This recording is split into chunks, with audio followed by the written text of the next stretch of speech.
In the hush of prehistory, long before any city lights glimmered in the basin, the land that would become Los Angeles dreamed quietly under the sun.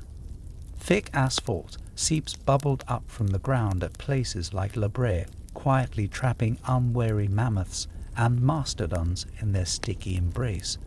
Saber-toothed cats prowled these grasslands, and great Colombian mammoths trudged to watering holes that became their final resting places. Time moved at a geological pace. Warm winds, carrying the scent of sagebrush, whispered through ancient oaks and sycamores. The landscape that would one day hold a metropolis was a wild tapestry of rolling hills, coastal wetlands, and broad valleys nestled between the mountains and the sea. Thousands of years passed in this quiet cradle of nature. Eventually, the first people arrived. By around 8,000 years ago or more, the ancestors of the Tongva, also known as the Gabrielino, and Chumash peoples had settled in this bountiful region. These indigenous families moved lightly across the land, in tune with the rhythms of nature. In the mornings, Tongva fishermen paddled wooden plank canoes beyond the surf, casting nets into the sparkling Pacific to haul in silvery fish. In the oak-shaded canyons, families gathered acorns and ground them into nourishing meal, rinsing away bitterness with water from clear streams. Deer and rabbits roamed the chaparral and were hunted respectfully with bow and arrow. Every part of the natural world was appreciated and honored. The people thanked the land and sea for every gift, believing that humans were but one strand in a great web of life. Villages dotted the Los Angeles basin, each a small community of domed thatch homes made from tule reeds. One of the largest was called Yonga, also recorded as Yangna, nestled near a river not far from where downtown Los Angeles stands today. At Yonga's heart, a colossal sycamore tree spread its branches wide, offering shade and a meeting place. Under this ancient tree, later fondly named El Aliso by the Spanish, elders told stories of how the world began and taught children the old ways. The Tongva people lived by the seasons. In spring, wildflowers carpeted the hills and the people journeyed to collect seeds and roots. In summer, they camped by the seashore, feasting on shellfish and trading with neighbors who arrived in canoes riding the gentle swells of the channel waters. Autumn brought acorn harvests in oak groves, the women skillfully leaching and cooking acorn soup that would sustain the villages, and winter's cooler rains renewed the rivers and filled their baskets with fresh water.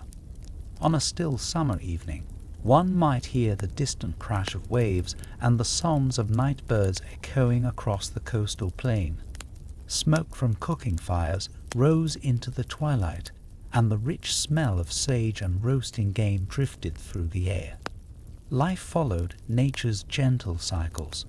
The Tongva knew every curve of the river they depended on, later named the Los Angeles River, and every trail through the hills. They celebrated their world with dances and songs under the stars, grateful for the bounty surrounding them.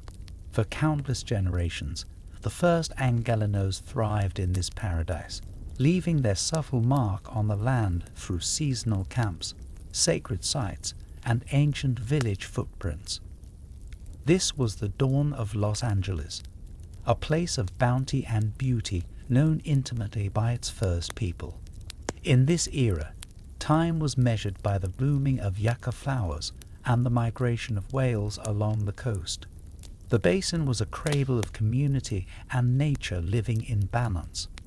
Unbeknownst to the Tongva, far across the ocean, forces were stirring that would soon change their world forever. But for now, the land of smoke and tar pits remained theirs, peaceful and eternal in the golden light of a California sun, watched over by the distant snow-capped peaks of the San Gabriel Mountains and the rhythmic surge of the Pacific. Far across the sea, the Spanish Empire had cast its covetous eyes on Alta California in the 16th and 17th centuries. In 1542, sailing northward along uncharted waters, the Portuguese explorer Juan Rodrigues Cabrillo became the first European known to gaze upon the harbor of future Los Angeles. He saw wisps of smoke rising from native villages on the shore and christened the inlet the Bay of Smokes. After Cabrillo's ships departed, the Tongva and Chumash remained undisturbed for over 2 more centuries. But Spain's imperial ambitions eventually returned, driven by the twin motives of expanding territory and spreading Christianity. In 1769, an overland expedition led by Gaspar de Portal marched north from San Diego, seeking sites for missions and settlements. Soldiers, missionaries, and muleteers trudged through summer heat, following ancient native paths. When they reached a broad river valley on August 2, the party camped by a gentle river. It happened to be the Catholic feast day of Our Lady of the Angels, Porciuncula, so the friars named the waterway El Rio de Nuestra Señora la Reina de los Angeles de Porciuncula, the river of Our Lady Queen of the Angels of Porciuncula. This devout mouthful would, in time, be shortened and echoed in the name of the city itself. The Spanish noted the river's life-giving presence amid an otherwise dry plain. Not far from their camp lay the Tongva village of Yonga under its great sycamore. As Portal's group moved on, they carried with them the vision of a future Pueblo by this river, even if no buildings yet stood there. Spain's strategy to secure Alta California involved a trio of institutions: missions, presidios, forts, and pueblos, civilian towns. The spiritual spearhead came with Franciscan missionaries, led by Father Junipero Serra, who established a chain of missions along the coast. In 1771, Mission San Gabriel Arcangel was founded just a few miles east of the future Los Angeles Pueblo. The mission, initially built near the San Gabriel River and later relocated to its present site, introduced a new way of life to the region. Using adobe bricks and red roof tiles, the missionaries and native laborers constructed a church, workshops, living quarters, and bell towers. Each morning, the mission's bells pealed across the valley, calling the faithful to prayer and work. The Tongva and other local natives were drawn or compelled into the mission compound, baptized, and taught European farming, crafts, and the Spanish language under the Franciscans' tutelage. Life at Mission San Gabriel followed a strict routine. Prayers at dawn, days spent tending cattle, vineyards, and gardens, and evenings in prayer again. Some native people adapted to these changes, while many others experienced the trauma of cultural suppression and disease. Beneath the outward harmony of vine-covered arbors and flickering candlelit chapels, a deep current of discontent ran among those whose lives had been upended. There were flickers of open resistance.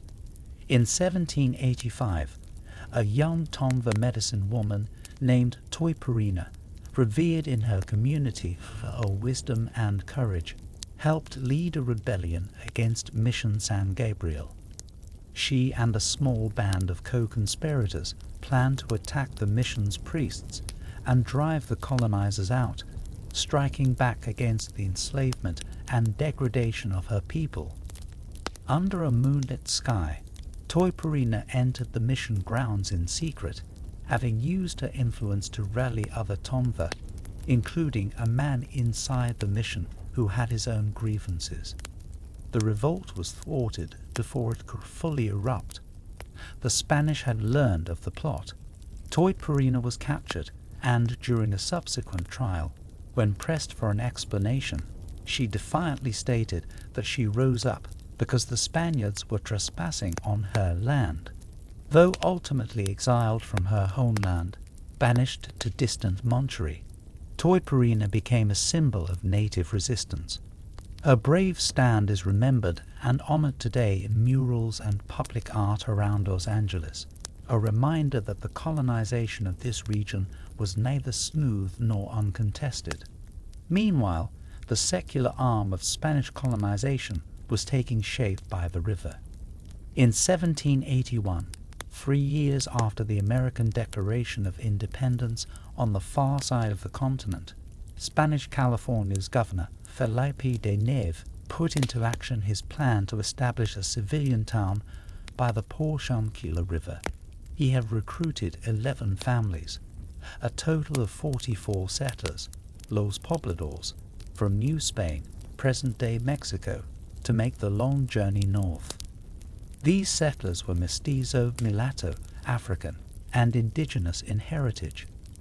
Only a couple would have been considered purely European. They traveled with soldiers escorting them and arrived at the chosen site by the river on September 4, 1781. There, under the warm sun and the watch of nearby Gabrielino villagers, they founded El Pueblo de Nuestra Señora la Reina de los Angeles, the town of Our Lady, the Queen of the Angels. It was a modest beginning. The entire community of the new Pueblo consisted of just a few adobe huts with tule thatch roofs. The family set to work laying out a small plaza and irrigation ditches for their future fields. The Spanish authorities provided them with some cattle, seed, and tools to get started. Surrounding the plaza, they marked out house plots and farmland. A simple open-air chapel was designated for worship until a proper church could be built. Life in the early Pueblo was humble and laborious.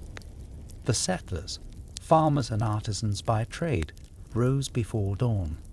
Men and women alike labored in the communal fields, planting corn, beans, squash, and child peppers. Using a network of hand-dug canals, including the mother ditch, or zanja madre, that diverted water from the river, they irrigated their crops in the semi-arid environment. By midday, the sun beat down mercilessly, and families would rest in the shade of willow trees or beneath the overhanging eaves of adobed walls. Children ran barefoot in the dusty plaza, playing games and tending goats. Afternoons might bring a breeze from the ocean 20 miles away, rustling the grasses along the riverbank. In the evenings, the families gathered together, all Californios now, as they would come to be known, to share simple meals of stews and tortillas, perhaps with a bit of meat on special days. They spoke an 18th century Spanish dialect intermingled with indigenous words they picked up, prayed the rosary fervently, and marked the calendar by Catholic feast days and the passage of the seasons. Surrounding this budding Pueblo were the original inhabitants, the Tongva, who now found their ancestral home irreversibly altered. Some Tongva remained at Mission San Gabriel, their lives regimented by the bell and the friar. Others lived near the Pueblo, whether by choice or coercion, serving as laborers, vaqueros, cowhands, and domestic workers for the settlers and the soldiers at the small guard post. The transition was not easy. The Tongva population was already declining, ravaged by European diseases like smallpox brought unwittingly by the missionaries and soldiers. Many native families suffered devastating loss in these early decades. Still, traces of their presence persisted in the daily life of the Pueblo. Native women taught settlers which local herbs could heal illness, and Tongva men helped build and repair the acequias, irrigation ditches, and tame the wild mustangs brought by the Spanish. Sometimes on a quiet evening, the pobladores might hear the distant strains of a Tongva flute or song carried on the breeze, a gentle reminder that another way of life still flowed around them. Through the 1790s, the Pueblo de los Angeles, as it came to be informally known, grew slowly but steadily.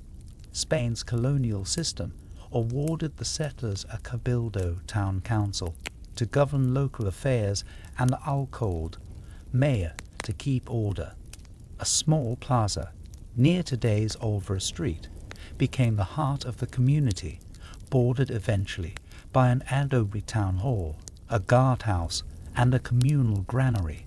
A humble adobe church dedicated to Nuestra Señora Reina de los Angeles, Our Lady Queen of the Angels, was finally completed in 1822 on the plaza's edge, replacing the brush arbor that had served as a chapel.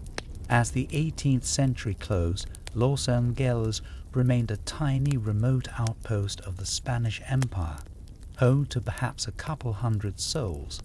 Yet this fledgling Pueblo had taken root. Vineyards and fruit trees, planted by the settlers and mission fathers, began to bear abundantly in the favorable climate. Herds of cattle and horses multiplied on the surrounding grasslands, establishing a ranching economy that would soon flourish. And importantly, multiple cultures now intertwined on this land: Spanish, Mestizo, African, and Native American. Their intertwined destinies set the stage for the uniquely diverse city that Los Angeles would become. At the end of Spanish rule, by the early 1800s, one could stand at sunset on the low hills near the Pueblo and observe a tranquil scene. To the east, beyond the willows lining the river, the whitewashed bell tower of Mission San Gabriel caught the last light. Below, by the plaza, thin columns of smoke rose from adobe hearths as families prepared their evening meal. The great sycamore El Aliso still stood by the river's bend, a silent witness to all the changes. On the far horizon, the Pacific Ocean glinted, as if winking at the Pueblo that its story was only beginning. Los Angeles had survived its precarious birth and would now find itself passed from Spanish hands into a new nation's grasp, growing from a colonial village into a bustling town under the Mexican sun. In 1821, history took a sharp turn. Mexico won its independence from Spain, and Alta California, including Los Angeles, became a territory of the new Mexican Republic. The transition was peaceful in Los Angeles. Soldiers simply replaced the Spanish flag with the green, white, and red tricolor of Mexico on the plaza flagpole. Life, however, did not change overnight for the townspeople. They continued speaking Spanish, now as Mexican citizens, attending Mass at the Plaza Church, and farming and ranching as before. Yet under Mexican rule, Los Angeles began to mature and take on a character distinct from its missionary-dominated past. The new Mexican government soon implemented policies that appended the old order. Most significant was the secularization of the missions in the 1830s. The Franciscan priests were divested of their vast land holdings, as Mexico sought to reduce church authority and distribute land more broadly. Across California, mission property was supposed to be returned to the native peoples or granted to private citizens. In practice, much of the land around Los Angeles ended up in the hands of California officials and settlers in the form of ranchos, large ranch estates that would define the Southern California lifestyle for decades. The 1830s thus became the Great Rancho era. Sweeping land grants were issued by Mexican governors to favored families and enterprising settlers. Surrounding the small urban footprint of Los Angeles, enormous ranchos sprang up, their boundaries often following ancient tribal village lands or natural features like rivers. Each rancho was like a small kingdom, often covering tens of thousands of acres. Notable ranchos around Los Angeles included Rancho San Pedro, granted to the Dominguez family, Rancho San Rafael to the Verdugo family in the foothills, Rancho La Brea to the Rocha family, encompassing the tar pits and what is now West Hollywood, and Rancho Los Feliz to the Feliz family, including the hills that now bear their name. These ranchos were devoted mainly to cattle ranching. Thousands of longhorn cattle now roamed freely over the rolling hills and coastal prairies, descendants of the first cows brought by the Spanish. The rancheros, ranch owners, became the new aristocracy of the region, measuring wealth in cattle hides and tallow rendered fat, which were in high demand for making leather goods and soap. California became known for its hide and tallow trade, and Los Angeles, with its growing herds, was a linchpin of that economy. Los Angeles itself, no longer a remote missionary outpost, blossomed into a lively pueblo under Mexican governance. In 1835, the Mexican Congress officially declared Los Angeles a ciudad city, and even named it the capital of Alta, California, reflecting its growth and prominence, though governors still often resided in Monterey to the north. By the late 1830s, the population of Los Angeles had grown to perhaps 2,000 people, making it the largest settlement in California, surpassing San Diego and Monterey. The city's layout was still centered on the old plaza, which now bustled more than ever. On market days, vaqueros in broad-brimmed sombreros trotted in from the ranchos, herding mules laden with rolled hides to trade. Indigenous women from neighboring villages sat under the shade of umbrellas, selling handmade baskets, herbs, and honey. California women in colorful shawls strolled with baskets on their arms, and men in short jackets, sashes, and riding boots gathered to gossip or play at pitching coins. The sounds of Spanish guitars and folk songs might drift from a nearby tavern, while merchants hawked their wares, bolts of woven cloth from Tepic, or maybe imported tea from China that had arrived by ship at San Pedro Harbor. Social life in Mexican Los Angeles was rich and ran on a generous, leisurely rhythm tied to the land and religious calendar. Fandangos, dances, and rodeos, roundups, were major events. During rodeo season, typically in late spring after the winter grass have fattened the herds, rancheros and their vaqueros from miles around gathered to round up and brand calves and to sort cattle by owner. It was hard, dusty work by day, but in the evenings the hosting rancho often threw a grand celebration. Under starlight and lanterns hung from adobe arches, guitars and violins struck up lively songs, folk tunes, and couples danced spirited jarabs on outdoor floors of packed earth. Young caballeros showed off their horsemanship and flirted with ladies in bright dresses, with lace mantillas draped over their hair.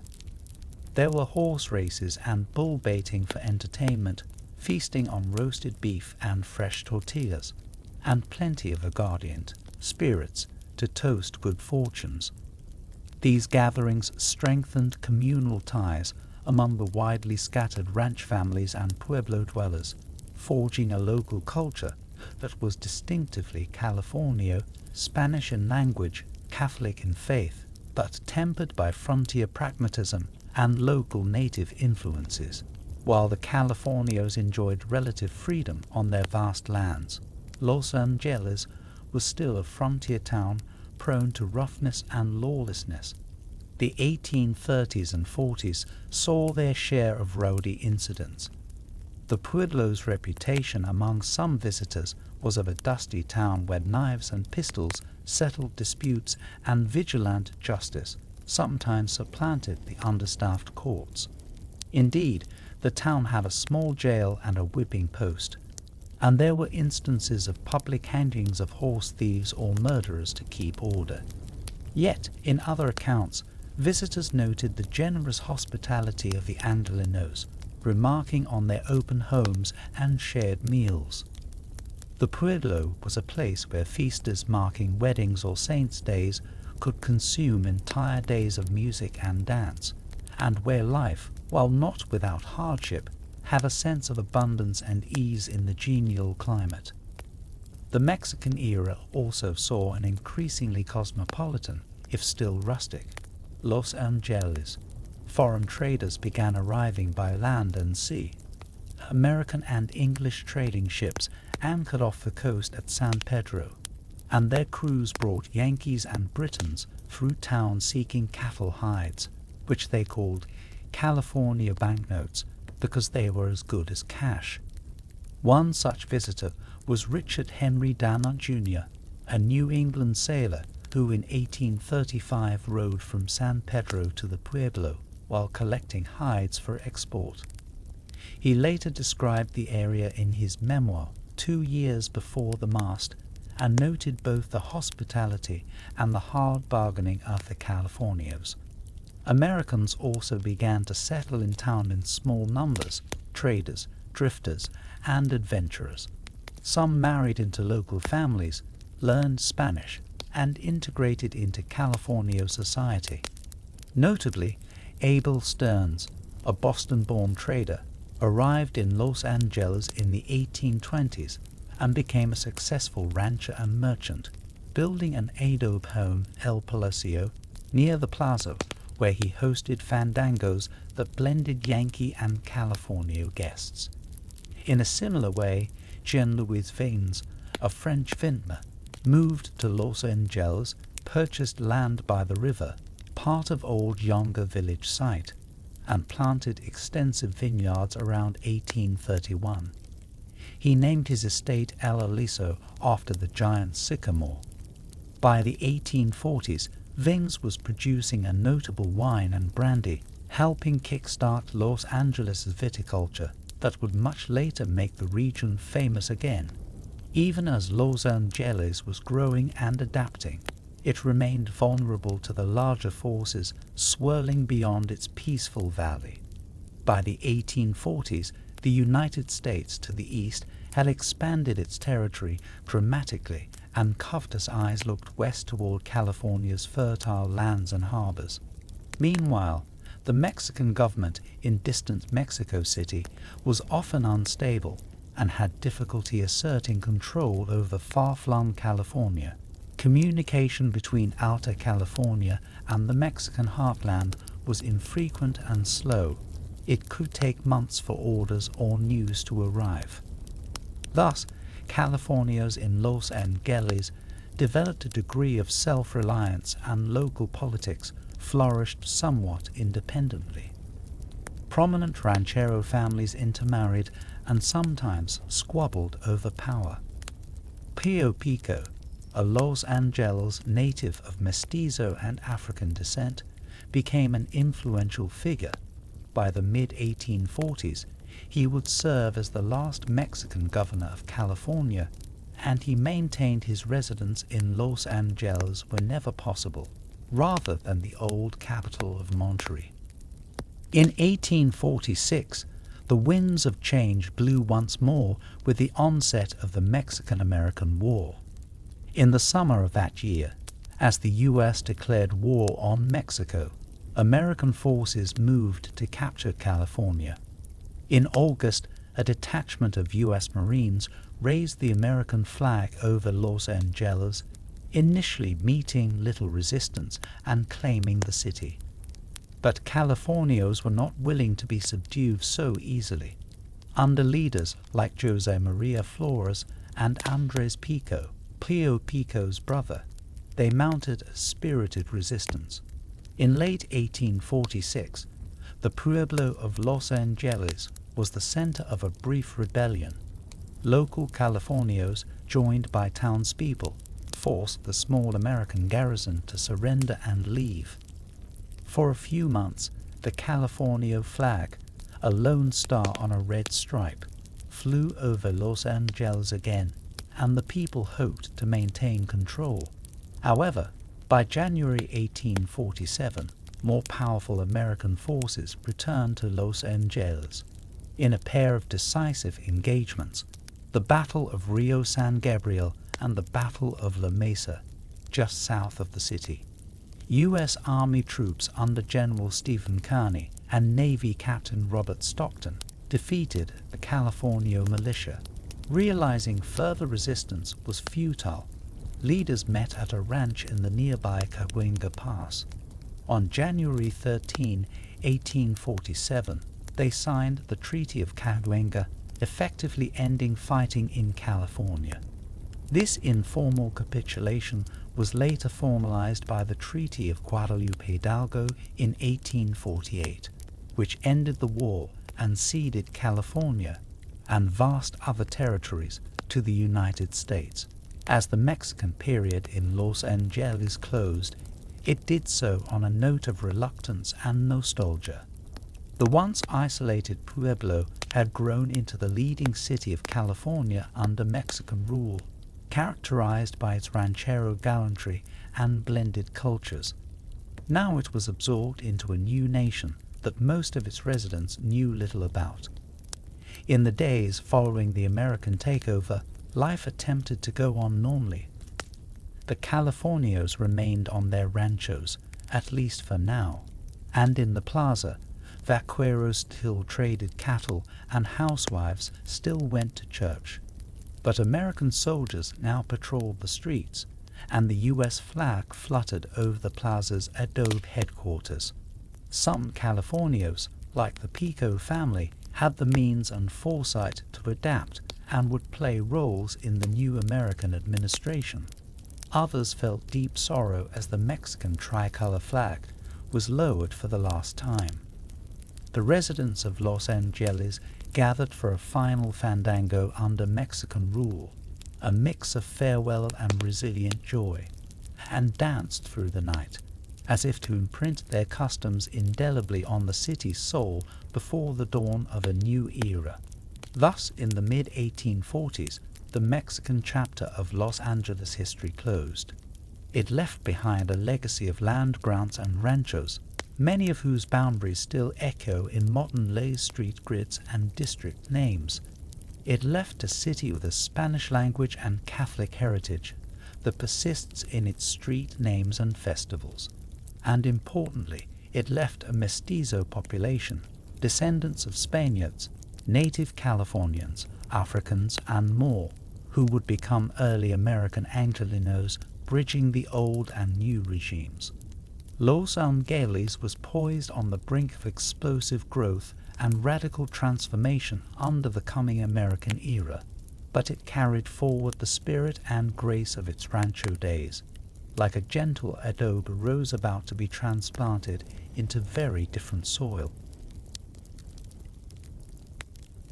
With the signing of the Treaty of Guadalupe Hidalgo in 1848, Los Angeles, dropping the Spanish accent in common usage, officially became part of the United States. It was as if a page turned abruptly. The Mexican ciudad was now an American city in the remote western reaches of a rapidly expanding nation. Change came swiftly, yet much remained familiar at first. In 1850, California was admitted to the Union as the 31st state, and Los Angeles was incorporated as a U.S. municipality, a small frontier city under the stars and stripes. At that time, Los Angeles was still a modest-sized community of roughly 1,600 souls. The Los Angeles County population, including the vast rural areas around the city, was around 3,500. The people were a mosaic of backgrounds. California families, Spanish-speaking and mestizo, still dominated civic life. There were also families of Mexican, Indian, or African ancestry who had been part of the Pueblo's founding, a sprinkling of American and European newcomers, and a significant population of Tongva and other native Californians, many of whom lived on the margins of town or worked on ranchos and farms. The city's physical layout hadn't changed. It was centered on the old plaza, and most buildings were one-story adobes with thick walls and flat roofs. However, the rhythms of life began to shift under American influence. The gold rush of 1849 up north in the Sierra Nevada foothills suddenly made California the focus of world attention. Though the gold fields were hundreds of miles away from Los Angeles, the Pueblo felt the impact. Thousands of fortune seekers flooded into California by sea and by land. Some came through Los Angeles on their way to the gold mines, adding bustle and business to the town. Enterprising Angelenos realized there was money to be made supplying beef and provisions to the hungry miners. The cattle herds that had defined the Rancho economy turned into literal gold mines themselves on the hoof. Cattle drives took place, sending herds north, and hides and tallow gave way to fresh beef as the most valuable output of local ranchos. California rancheros found sudden prosperity selling steers at high prices to feed the gold camps. A visitor in the early 1850s would have seen wagon after wagon loaded with dried beef and produce leaving Los Angeles, and gold dust or coins returning in exchange. The gold rush also brought an influx of new residents to Los Angeles itself. Some prospectors, after trying their luck in the rivers of the north, drifted back to the Southland and settled, bringing with them American attitudes and sometimes a restless, roady energy. Indeed, the 1850s earned Los Angeles an infamous reputation as one of the wildest towns in the West. It was a frontier boomtown without the steadying influence that an older establishment or strong institutions might provide. Alcohol flowed freely in the saloons around the plaza. Gunshots at night were not uncommon. Raucous disputes in taverns or gambling dens sometimes turned deadly. The city's first American mayor, Stephen C. Foster, once lamented that the town averaged a murder a day during one especially lawless stretch, likely hyperbole, but reflective of perceptions. A popular saying emerged that Los Angeles had a man for breakfast every morning, meaning each day's dawn brought news of another killing on the streets. Whether fully accurate or not, it is true that violence spiked as cultures clashed and vigilant justice often supplanted formal law. Lynch mobs occasionally took prisoners from the weak jails, suspected murderers, bandits, or sometimes innocents mistaken for them, and executed swift hangings from oak trees or hastily built gallows. During these years, Mexican Californios, recently dispossessed of sovereignty, sometimes bristled under American rule and were treated with suspicion. Some turned to banditry, like the notorious Juan Flores, who led a gang in the mid-1850s that at one point killed a Los Angeles sheriff and sparked a massive manhunt. Conversely, prejudice against Mexicans and natives led to brutal reprisals even for minor offenses. Amid this turbulence, however, a semblance of American civic structure took shape.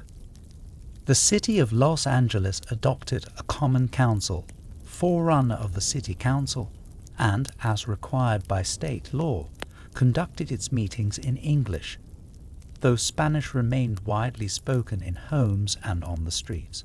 A rudimentary police force was organized, supplemented by citizen vigilance committees when the police and sheriff proved inadequate. The first Los Angeles courthouse was established. The city's old iron tamiento building was repurposed, and trials were held under U.S. common law. Inevitably, American lawyers and judges from back east arrived, bringing new legal practices. Land ownership became a critical issue.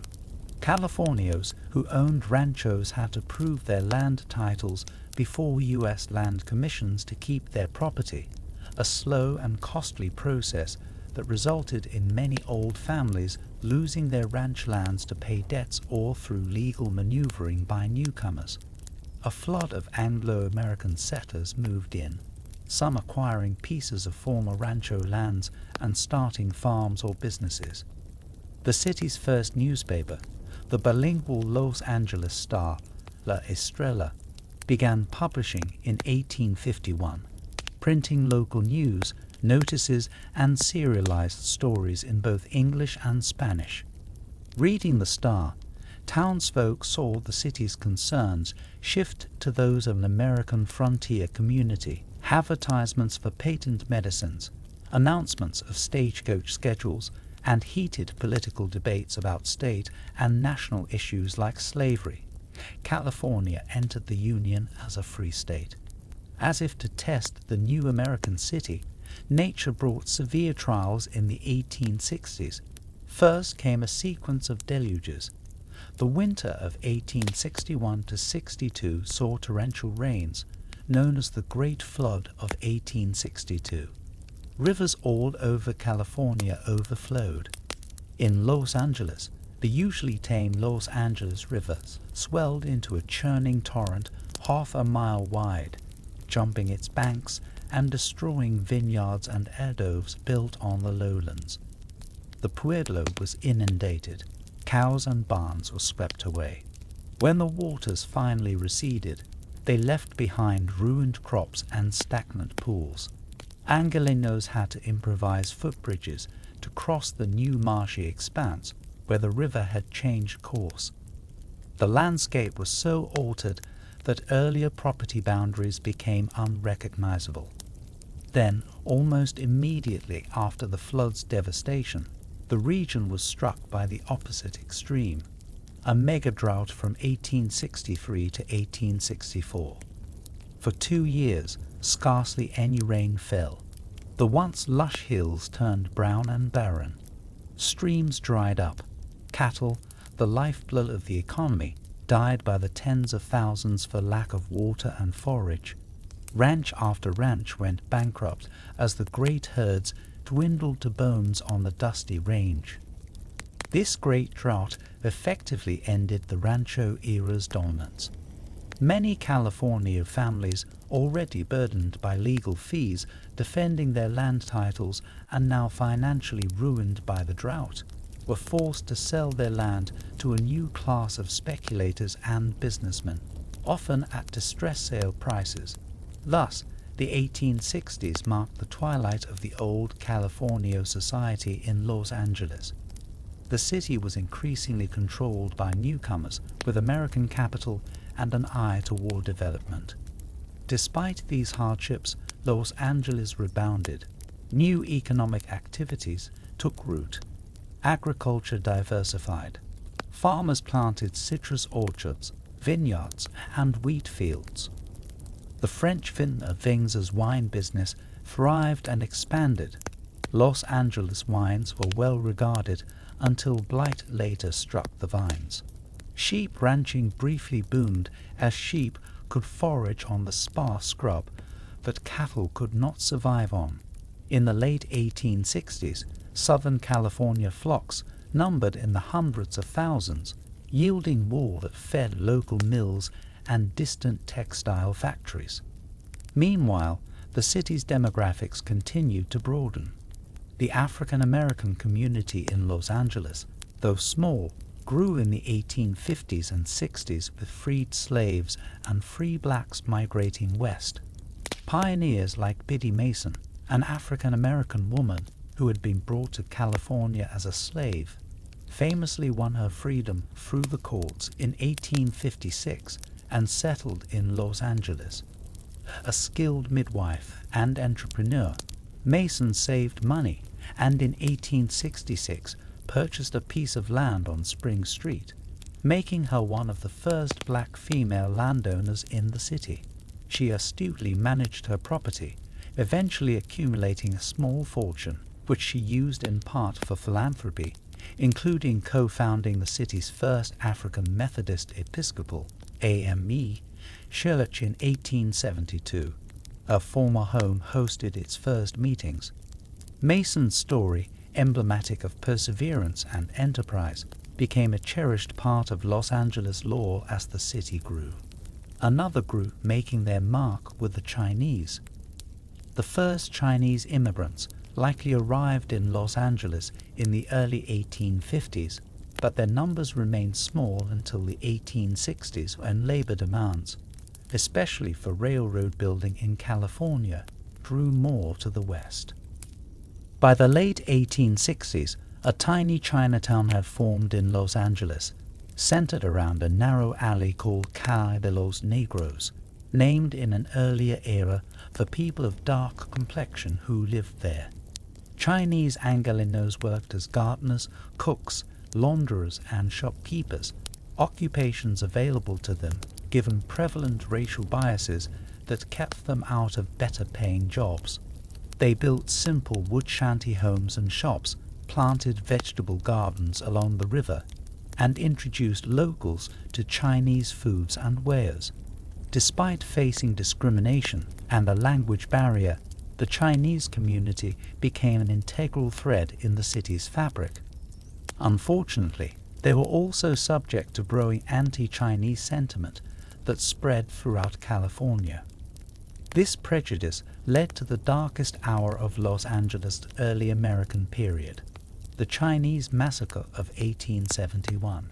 On the evening of October 24, 1871, a gunfight erupted in Chinatown between rival Chinese Tongs organizations over a dispute, and a Caucasian rancher assisting the police was killed in the crossfire. In reaction, a mob of about 500 local Anglo and Latino men descended into the Chinese quarter seeking revenge. What followed was a horrific spasm of violence. Chinese men, and even youths, were dragged from their homes and businesses, robbed, beaten, and lynched in the streets. At least 18 Chinese residents were murdered that night, a staggering toll, considering the Chinese community numbered perhaps only 172 people in the city. Victims were hanged from hastily erected gallows, beams of wagons, and even coral gates.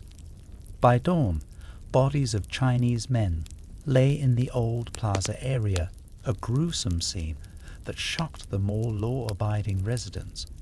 It was one of the worst mass lynchings in U.S. history. The massacre cast a pall over Los Angeles' reputation and served as a brutal reminder of the racial intolerance of that era. Though several perpetrators were tried and convicted the following year, their sentences were overturned on legal technicalities, and justice was ultimately not served. The Chinese community, devastated, slowly rebuilt in the massacre's aftermath, showing incredible resilience. They remained and persevered, continuing to be a vital part of Los Angeles through the years, but the memory of 1871 lingered as a scar on the city's conscience. By the mid-1870s, Los Angeles was beginning to develop beyond its rowdy frontier origins. The population in 1870 had reached about 5,700 in the city and about 15,000 in the county, numbers that hinted at bigger things to come. A visitor at this time would note some signs of progress and modernity. Street lighting was introduced in 1867, with a few coal oil lamps casting flickers along Main Street, replacing old kerosene lanterns on poles. The plaza had been refurbished with a fenced Central Park area. The city got its first volunteer fire brigade armed with a hand-pumped fire engine. In 1869, an event transformative for the local economy took place, the arrival of the region's first railroad. Entrepreneur Phineas Banning, often called the father of the Port of Los Angeles, built a 21-mile rail line connecting Los Angeles to the harbor at San Pedro. This small railroad allowed goods to move swiftly between ships and the city, boosting commerce. Previously, heavy freight had to trundle up on ox carts over rough wagon roads, but now a little steam locomotive named the San Gabriel chuffed back and forth with flat cars of cargo. This was a harbinger of greater rail connections on the horizon. By 1876, the Southern Pacific Railroad would complete a line over the Tehachapi Mountains, linking Los Angeles directly with San Francisco and the rest of the U.S. rail network. an event that would truly thrust Los Angeles into a new age. As the 1870s drew to a close, one could sense that Los Angeles' wild infancy was ending. The dusty Pueblo of Ados was giving way to an American small town with brick commercial buildings, new houses with Victorian embellishments, wooden porches and peaked roofs, appearing alongside old haciendas and budding institutions like newspapers, schools, and civic organizations. Though still a provincial town by Eastern standards, Los Angeles had a cosmopolitan mix of residents and a climate and setting that outsiders found seductive. Orange trees planted in the old mission orchards perfumed the spring air, while snow gleamed on distant mountains, a combination that visitors in the 1870s, writing in diaries or letters, often rhapsodized about. The stage was set for Los Angeles to transition rapidly from a rough frontier town to a flourishing boom city. Little did Angelino suspect that the 1880s would bring an era of explosive growth, the likes of which they had never seen, forever changing the character and scope of their beloved city of angels. On a fine day in 1876, the snort of a steam locomotive echoed for the first time across the Los Angeles basin, heralding a new era. The Southern Pacific Railroad had pushed through a rail line connecting Los Angeles to the north, and by extension, to the rest of the United States via San Francisco. The arrival of the railroad was like the opening of a floodgate. No longer was Los Angeles an isolated outpost reachable only by long sea voyages or bone-rattling wagon treks. Now steel rails linked it to the great cities of the continent. Almost immediately, the town felt the effects. Visitors, settlers, and goods poured in at an unprecedented rate. The once sleepy Pueblo, which had grown into a modest American town, was poised to transform into a bustling city. In the early 1880s, promoters and boosters of Los Angeles seized on the railroad connection to advertise the region's many charms. They sang the praises of the climate, calling Southern California a land of eternal spring. They touted the fertile soil that could grow anything from oranges to olives, and they emphasized the health benefits of the dry air and sunshine. At a time when the cold, sooty cities of the East seemed confining, Los Angeles offered space, warmth, and the romance of the West. Brochures and newspaper articles in Chicago, New York, and London painted Los Angeles as a semi-tropical paradise where one could pick fresh fruit in January and where those suffering from ailments like tuberculosis might find relief in the gentle winters. This publicity set the stage for a migration boom. A crucial catalyst came in the mid-1880s with a fierce rate war between the Southern Pacific and a new competitor, the Atchison, Topeka, and Santa Fe Railroad. Determined to break Southern Pacific's hold on California, the Santa Fe built its own line into Los Angeles by 1885. The competition between the two railroads drove ticket prices from the Midwest and East to astonishing lows. At one point as low as $1 for a fare from Kansas City to Los Angeles. Suddenly, a transcontinental journey was within reach of people who could never have afforded it before. Thousands jumped at the chance. They came by the trainload, farmers from Kansas and Iowa ruined by drought, shopkeepers from New York seeking new opportunities, immigrants who had first settled back east now looking for open land out west, and those simply seduced by the idea of California. This influx that began in late 1885 and peaked in 1887 was unlike anything Los Angeles had experienced. The city's population exploded. In 1880, Los Angeles had around 11,000 residents. By 1890, it swelled to over 50,000. The boosters could barely keep up with the demand for housing and land. A real estate frenzy swept the Southland.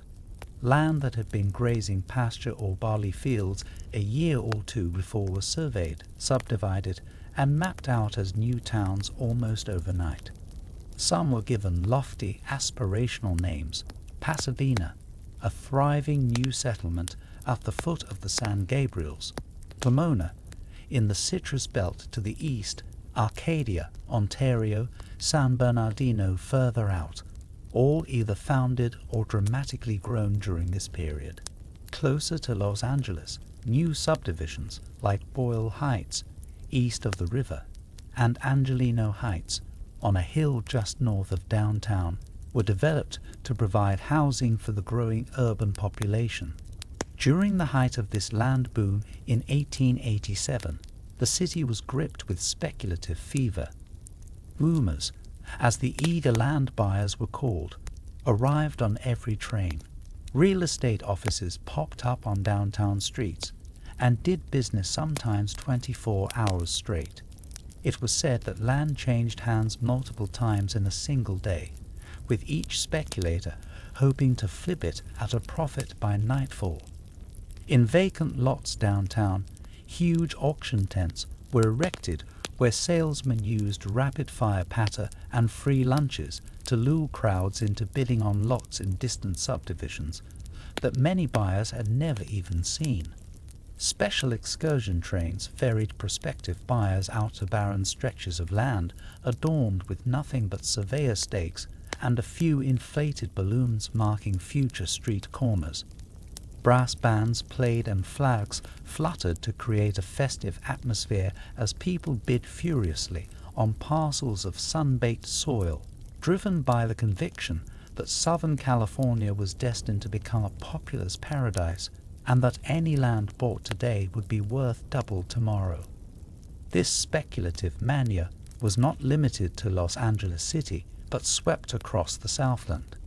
Towns like Monrovia, Glendale, and Long Beach all trace their formal beginnings to this boom period, with lots sold in those frenzied years. Amid the excitement, infrastructure had to expand rapidly. Los Angeles paved more of its streets and extended them further out into newly annexed lands.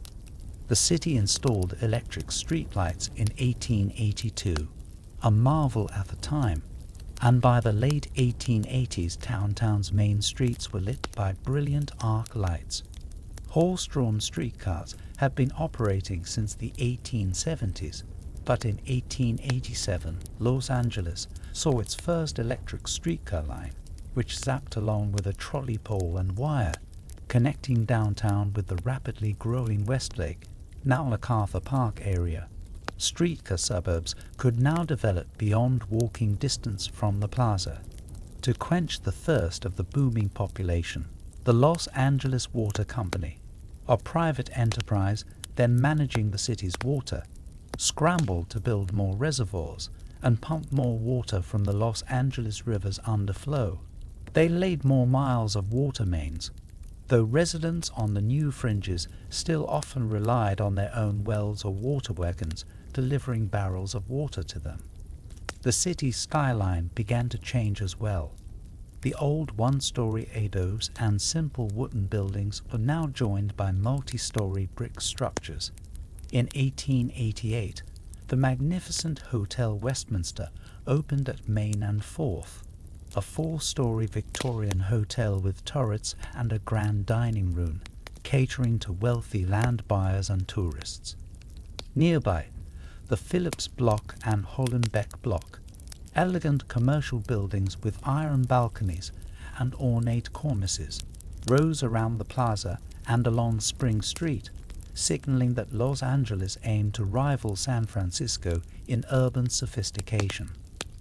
The most prominent building of the era, however, was the new Los Angeles County Courthouse, completed in 1888 on Pound Cake Hill, the site of today's Clara Shortridge Folt's Criminal Courts building. It was an imposing red brick Victorian structure with a clock tower that loomed over the city. a temple of law and order that symbolized Los Angeles' coming of age. From that clock tower, one could gaze out and see the remarkable spread of the city. The neat grid of streets planted with young eucalyptus and pepper trees, and beyond, the patchwork of farms, orchards, and nascent suburbs fading into the open countryside. Culturally, the booming 1880s saw new institutions take root. The University of Southern California, USC, founded in 1880, graduated its first students and began to establish itself as a fixture. In its early years, it was a tiny Methodist-affiliated college on the rural outskirts of town. The Los Angeles Times was launched, initially in 1881 as the Los Angeles Daily Times, reorganized in 1882 under publisher Harrison Gray Otis, and quickly became a mouthpiece for boosters and a champion of growth, prodding the city to ever greater ambition. The civic society blossomed. Clubs and organizations, like the Los Angeles Chamber of Commerce, founded 1888, formed to coordinate promotion and tackle civic improvements. Amidst the prosperity, the city's cultural life also took a step forward with the founding of the first opera company in 1884 and the opening of libraries and theaters. The Grand Opera House on Main Street opened in 1884, delighting audiences with traveling operas and plays. The diversity of Los Angeles grew too, while still predominantly Anglo-American and Californio in makeup. The city saw increasing communities of Italians, some drawn by the fruit trade, Germans bringing brewing and business skills, and others. The Chinese community, despite facing ongoing discrimination and the looming threat of the 1882 Chinese Exclusion Act, persevered. Los Angeles Chinatown relocated a bit east of its old location and grew as a service and trade center, though many Chinese also began working in the agricultural fields, growing produce for the local market. As frenzied as the 1880s boom was, it eventually cooled. By 1889, the speculative bubble burst. There were only so many people actually moving to fill the thousands of paper lots that had been sold. Land prices, which had skyrocketed to absurd heights during the peak of the boom, tumbled. Some investors who had borrowed heavily to buy real estate went bankrupt. Town sites that had been mapped and graded went temporarily dormant, earning the nickname ghost subdivisions, with empty streets marked only by survey stakes. Yet unlike booms elsewhere that sometimes turned places into ghost towns, Los Angeles did not bust and vanish. The boom left behind real, tangible growth, infrastructure, population, and momentum that set the stage for the city's next chapters. By 1890, even after the bubble's deflation, Los Angeles was a substantially larger and more modern city than it had been a decade earlier.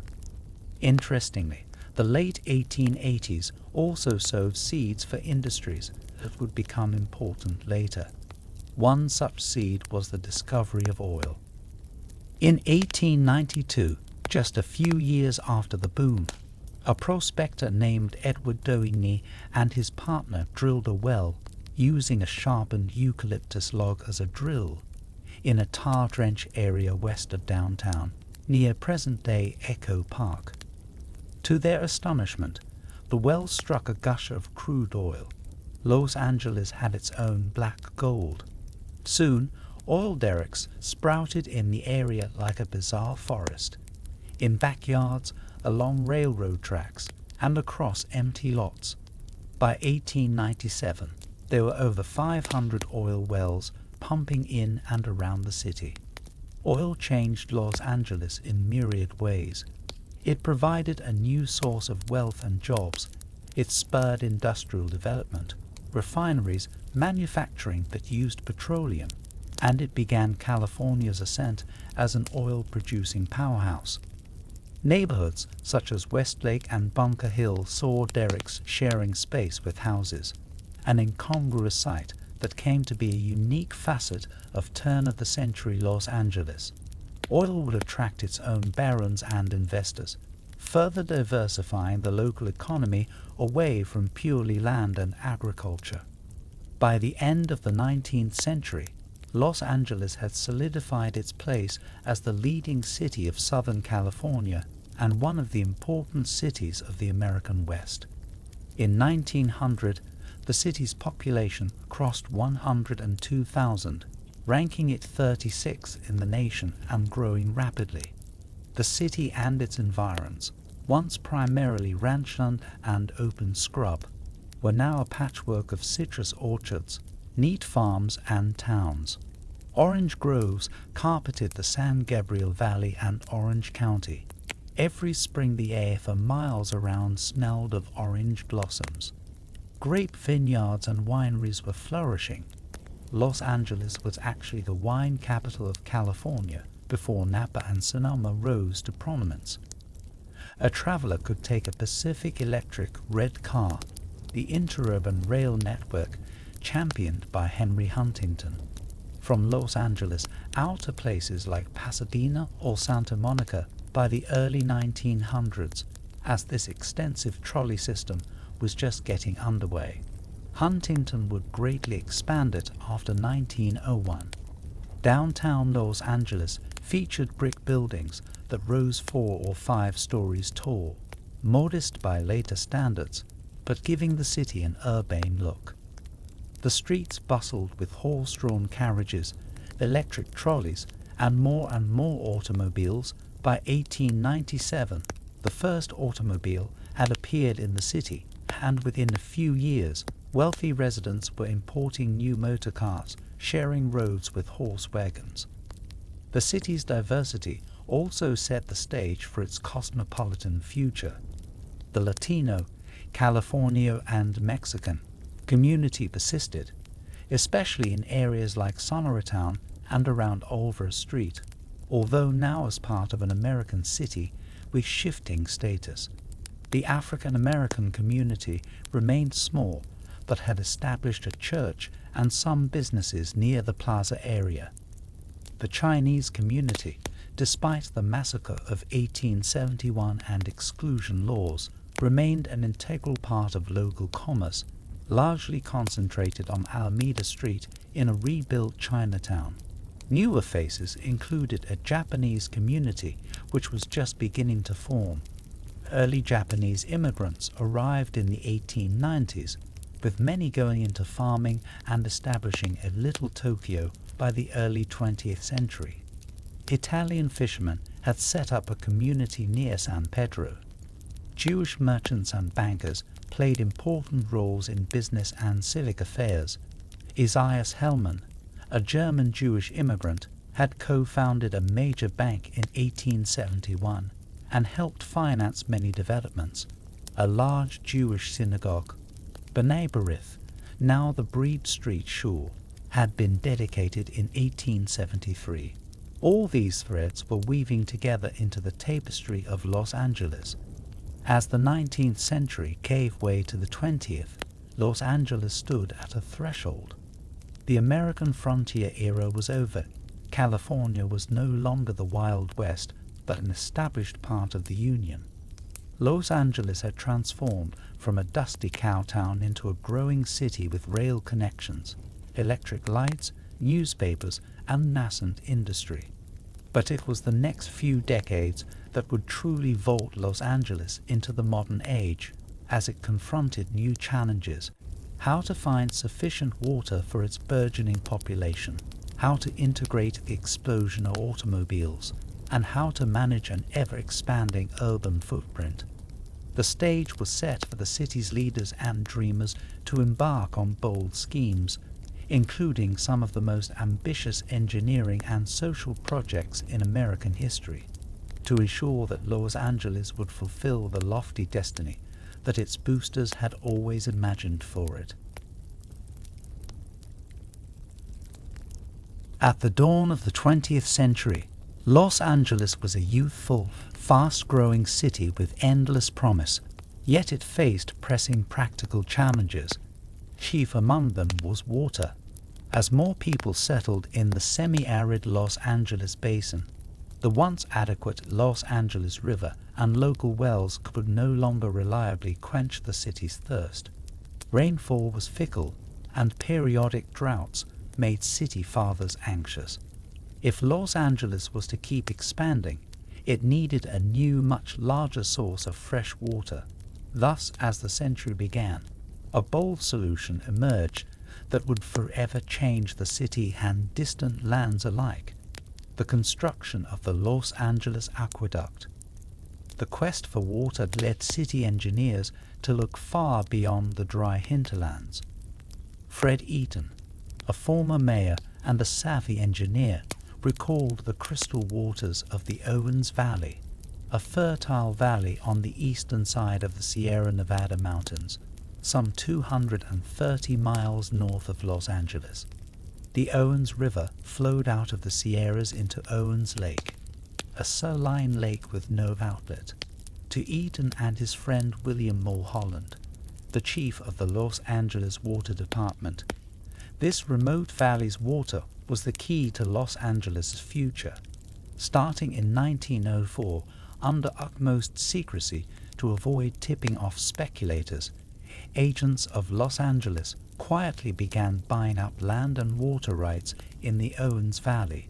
By 1907, the city, backed by federal legislation arranged by local ally Fred Eaton and President Theodore Roosevelt's administration, secured rights to divert the Owens River. Under Mulholland's direction, in 1908, the city broke ground on an engineering marvel: a gravity-fed aqueduct that would carry water from the Owens Valley across deserts and mountains to Los Angeles. Over the next 5 years, an army of 5,000 workers labored in harsh conditions to build the aqueduct's canals, pipelines, and tunnels. They carved through solid granite of the Moldov Desert's mountains, built lengthy siphons to dip water across valleys, and erected a colossal 223-mile-long system, all without the aid of modern machinery. Much was done by steam shovels, manual labor, and mules. On November 5, 1913, a crowd of thousands gathered in the San Fernando Valley to witness the aqueduct's opening. As water cascaded down into a waiting channel at the terminus, William Mulholland proudly declared, "There it is. Take it." The crowd erupted in cheers.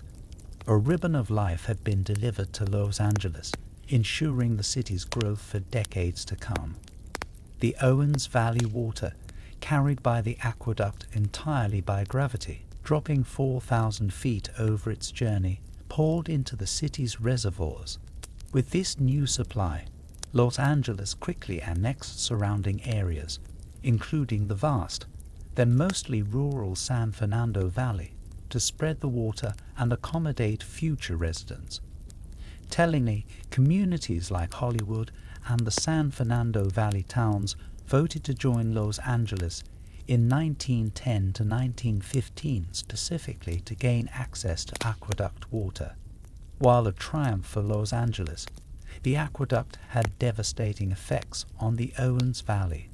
The Owens River was essentially diverted out of its own valley, and Owens Lake began to dry up. Owens Valley farmers who once relied on that water were left with parched fields, and resentment simmered.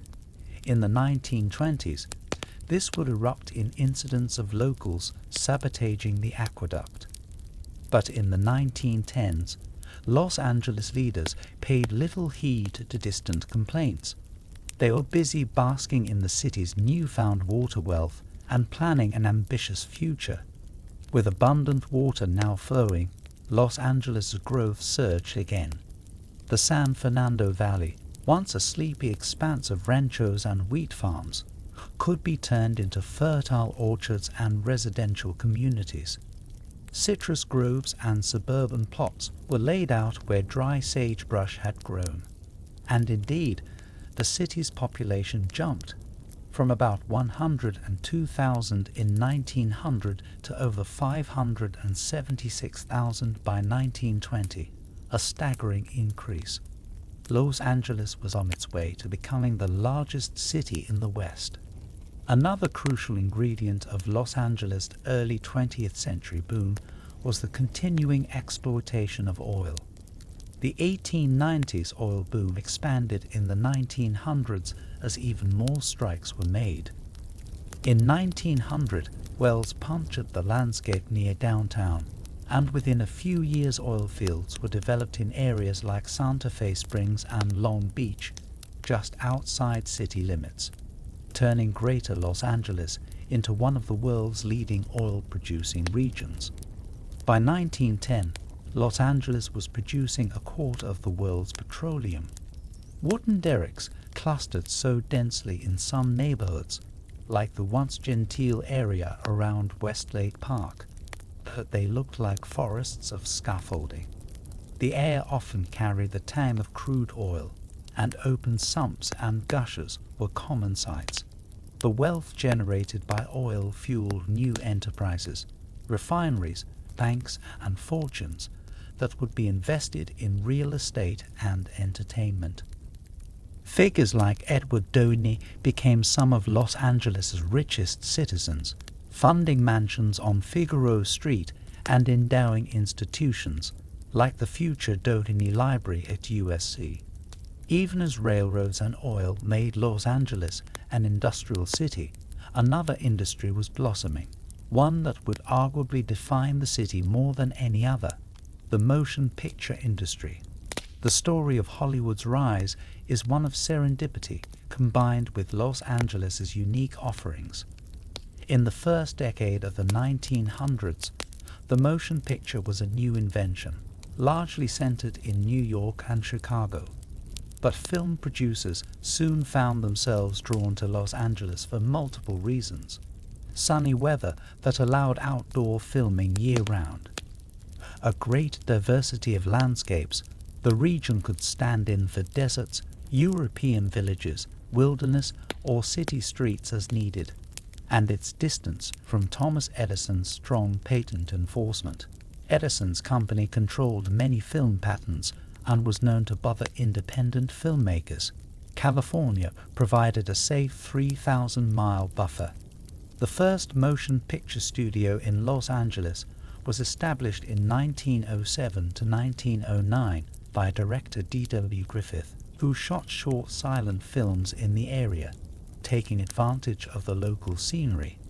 By 1910, the lure of cheap land and sunshine had drawn the Biograph Company to film in a little village called Hollywood, then just being annexed by Los Angeles.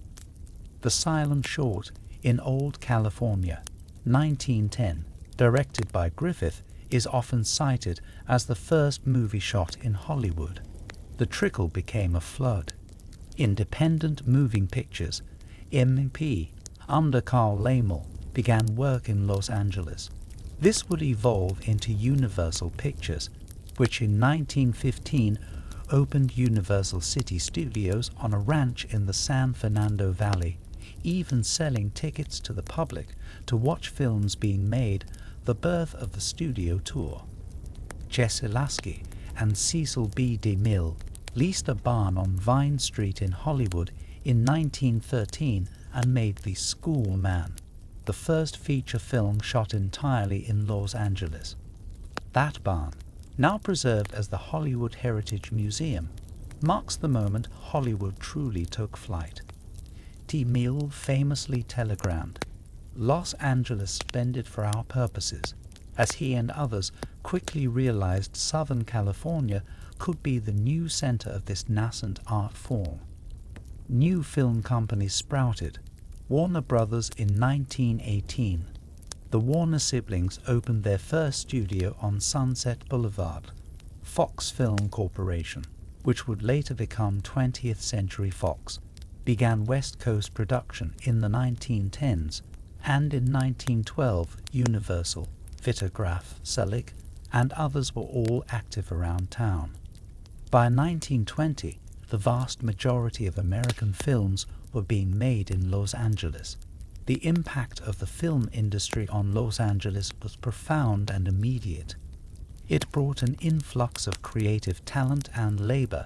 Actors, directors, cameramen, set builders, and technicians arrived in droves, many from the East Coast, others from Europe. Quaint Hollywood, with its citrus groves and quiet lanes, was quickly transformed. Hollywood Boulevard, called Prospect Avenue until 1910, evolved into a main street lined with storefronts that catered to the movie crowd, dress shops, cafes, and theaters. The presence of movie people lent Los Angeles a certain glamour and bohemian flair that set it apart from other Western cities. Locals grew accustomed to seeing costumed characters riding horses or driving Model Ts rigged as camera cars on the streets, as scenes were frequently shot on location. In 1910's Los Angeles, one might stumble upon a film set styled after Middle Eastern architecture, or a Western barroom brawl being filmed in an empty storefront, turning everyday life into a stage. Perhaps most significantly, the burgeoning film industry gave Los Angeles a new identity and mythology. The name Hollywood rapidly became synonymous with fantasy, fame, and wealth. Stars like Mary Pickford, Douglas Fairbanks, and Charlie Chaplin began to be household names worldwide, and they lived and worked under the California sun. In 1919, those three, along with director D.W. Griffith, founded United Artists, a studio giving creatives more control, headquartered in Los Angeles, of course. The city, once perceived as a remote cowtown, was now seen as a dream factory, a place where illusions were manufactured and distributed to the entire globe. This drew more dreamers. Aspiring actors and actresses got off trains at Santa Fe Depot with hearts full of hope, joining the milieu of the city. Meanwhile, everyday Angelenos adapted to changes like the automobile. Los Angeles embraced the car early and enthusiastically, more so than many older, denser cities. By 1910, the city had hundreds of automobiles, and by the late 1910s, tens of thousands. Gasoline stations, car dealerships, and repair shops became common sights along major streets. The wide avenues of the city, originally designed for horse and carriage, proved readily adaptable to cars. Los Angeles' layout, low-rise and spread out, was almost tailor-made for the motor age. Wealthy residents took Sunday drives on newly built scenic roads like Mulholland Drive, opened 1924 along the ridge of the Hollywood Hills, while others could explore the beaches or mountains with unprecedented ease. However, the proliferation of cars also led to the city's first encounters with traffic jams and accidents. By 1920, Los Angeles introduced traffic signals to manage the flow of Model Ts and touring cars downtown, and the cries of newsboys on street corners were joined by the honking of automobile horns. The city's cultural and scientific institutions also grew in this period. In 1913, the impressive Natural History Museum of Los Angeles County opened in Exposition Park, boasting exhibits of fossils, including those pulled from the nearby La Brea tar pits, and artifacts that educated and delighted the public. Exposition Park itself was transformed from former fairgrounds into a civic center with gardens and museums. The Los Angeles Public Library system expanded, breaking ground in 1921 for a grand central library building to open mid-decade downtown. The 1910s also saw the establishment of universities, like the southern branch of the University of California in 1919, which would become UCLA, initially in a campus on Vermont Avenue, before moving to Westwood in 1929. Los Angeles was increasingly not just a place of work and sunshine, but of learning and culture. Yet amid prosperity, social tensions simmered in the 1910s. The city's rapid growth wasn't benefiting everyone equally. Los Angeles was still largely segregated along racial and ethnic lines. Many neighborhoods barred non-white residents through unwritten covenants or open prejudice. For example, the emerging suburb of Beverly Hills, incorporated in 1914, prided itself on exclusivity, while many areas of the city confined African Americans to certain streets or districts, Central Avenue Corridor, for instance, and restricted where Asians and Mexicans could purchase homes. Labor strife also touched Los Angeles. Unions fought for recognition in industries like longshore work and on the railroads. The city's power brokers, like Harrison Gray Otis of the LA Times, were fiercely anti-union, leading to clashes such as the bombing of the LA Times building in 1910 by union radicals, which killed 21 employees. Although the perpetrators were caught and the moment passed, it left an imprint on the city's labor relations climate. When World War I broke out, Los Angeles contributed to the war effort with burgeoning industries. Shipyards in San Pedro built vessels, and aircraft manufacturing took root when Donald Douglas founded the Douglas Aircraft Company in Santa Monica in 1916. His factory would produce military planes by the early 1920s. The war ended in 1918 with comparatively little direct impact on the city, no local battles or attacks. But it accelerated Los Angeles' transformation into a modern industrial and financial center. Soldiers returned with broader horizons, and some wartime advances, like progress in aviation, positioned Los Angeles to be at the forefront of new industries in peacetime. As 1920 approached, one could sense Los Angeles radiating confidence. The population was surging toward the 500,000 mark. The once sleepy plaza now found itself at the center of a sprawling city that extended in all directions. Suburbs and towns filled the San Fernando Valley, spread down the coast, and dotted the San Gabriel Valley. The iconic Hollywood sign was yet to be erected. That would come in 1923. But Hollywood's magic was already globally renowned.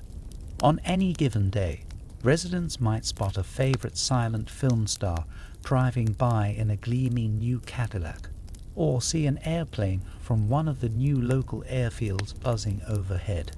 The Los Angeles International Airport, Mines Field, would be established in 1928, but smaller fields like Clover Field in Santa Monica were active earlier. Electric interurban trains and automobiles crisscrossed in a complex dance of old and new transportation modes. And overarching all this was the steady supply of water, the lifeblood that made it all possible, flowing down from the Owens Valley, allowing Los Angeles to dream unlimited dreams. Thus, as Los Angeles stepped into the 1920s, it was a city transformed. From a small Pueblo without enough water to a burgeoning metropolis flush with water and innovation. From a quiet backwater to the thrilling capital of a new art form. From a provincial town to a city of global ambition. The foundation was laid for the wild prosperity and spectacle of the roaring Twenties, which would elevate Los Angeles onto an even bigger stage and test whether the city could handle the consequences of its own meteoric rise. The 1920s roared into Los Angeles with the sound of movie cameras, jazz bands, and construction hammers.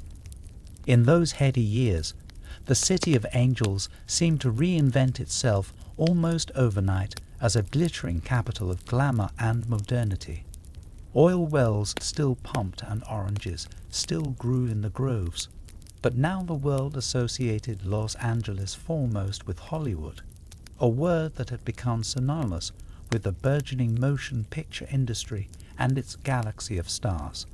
Meanwhile, the city's population continued to swell at a staggering rate, surpassing 1 million by the middle of the decade and forever altering the city's urban landscape and social fabric. Hollywood's golden age dawned in the 1920s. What had been a quiet, garden-filled suburb at the start of the century was now a district buzzing with studios and overflowing with creative energy.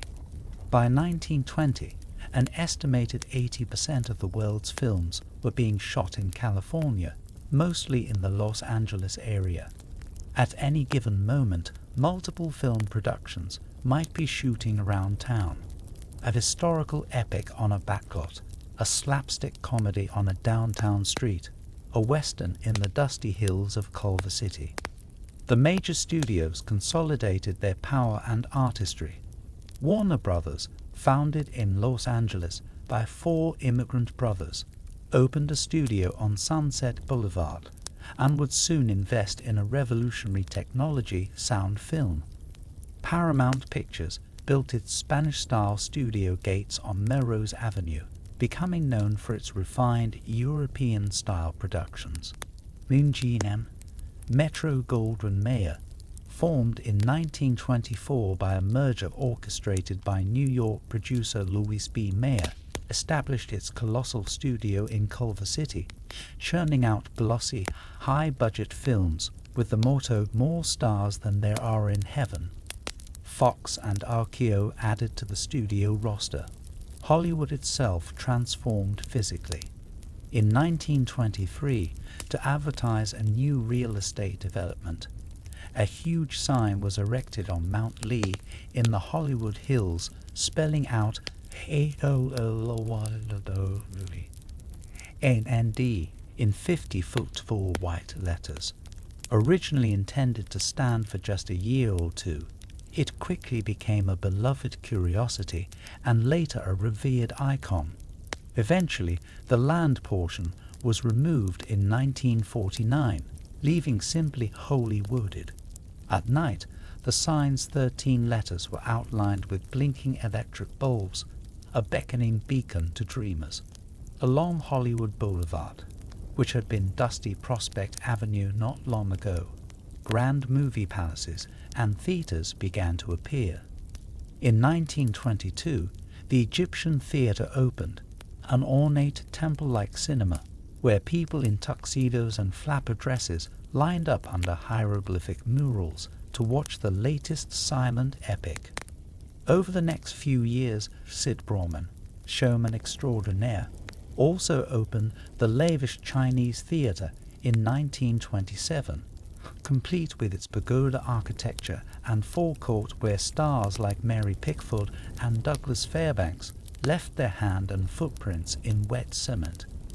These theatres turned movie-going into a glamorous communal ritual, and their openings were red carpet events that became the talk of the town.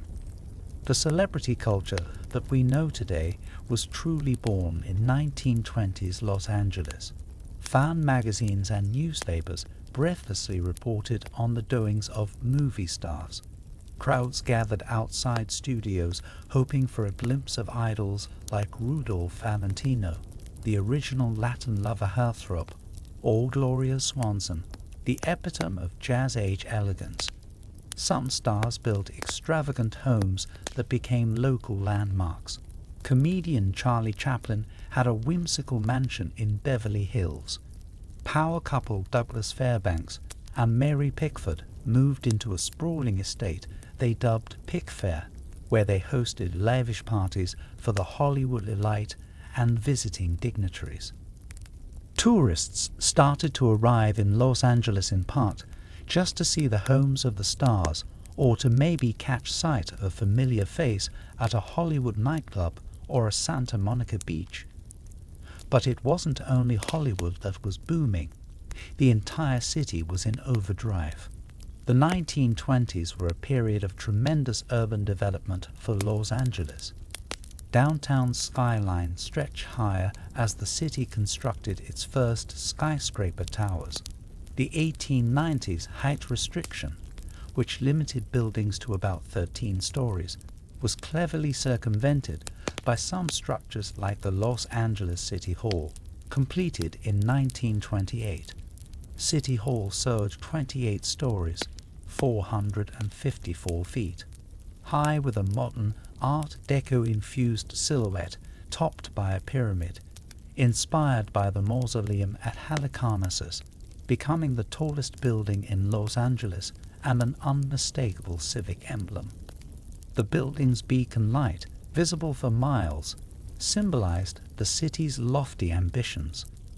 Just a few years earlier, in 1926, the city had seen the opening of the Pacific Coast Stock Exchange and a general frenzy of real estate and commercial investment, reflecting the economic optimism of the roaring Twenties. Everywhere, infrastructure struggled to keep pace with growth. Roads and transportation saw massive upgrades. The major roads like Sunset, Wilshire, and Santa Monica boulevards were widened and paved smoothly to accommodate the increasing flow of cars. In 1924, Los Angeles inaugurated the concept of the Miracle Mile on Wilshire Boulevard, an automobile-oriented shopping district with dedicated parking lots and modern department stores, foreshadowing the city's future sprawl and car culture. Public transit was still robust. The Pacific Electric Railway was at its zenith, with its signature red trolleys carrying 150 million riders a year across an 1,100-mile network by the mid-1920s.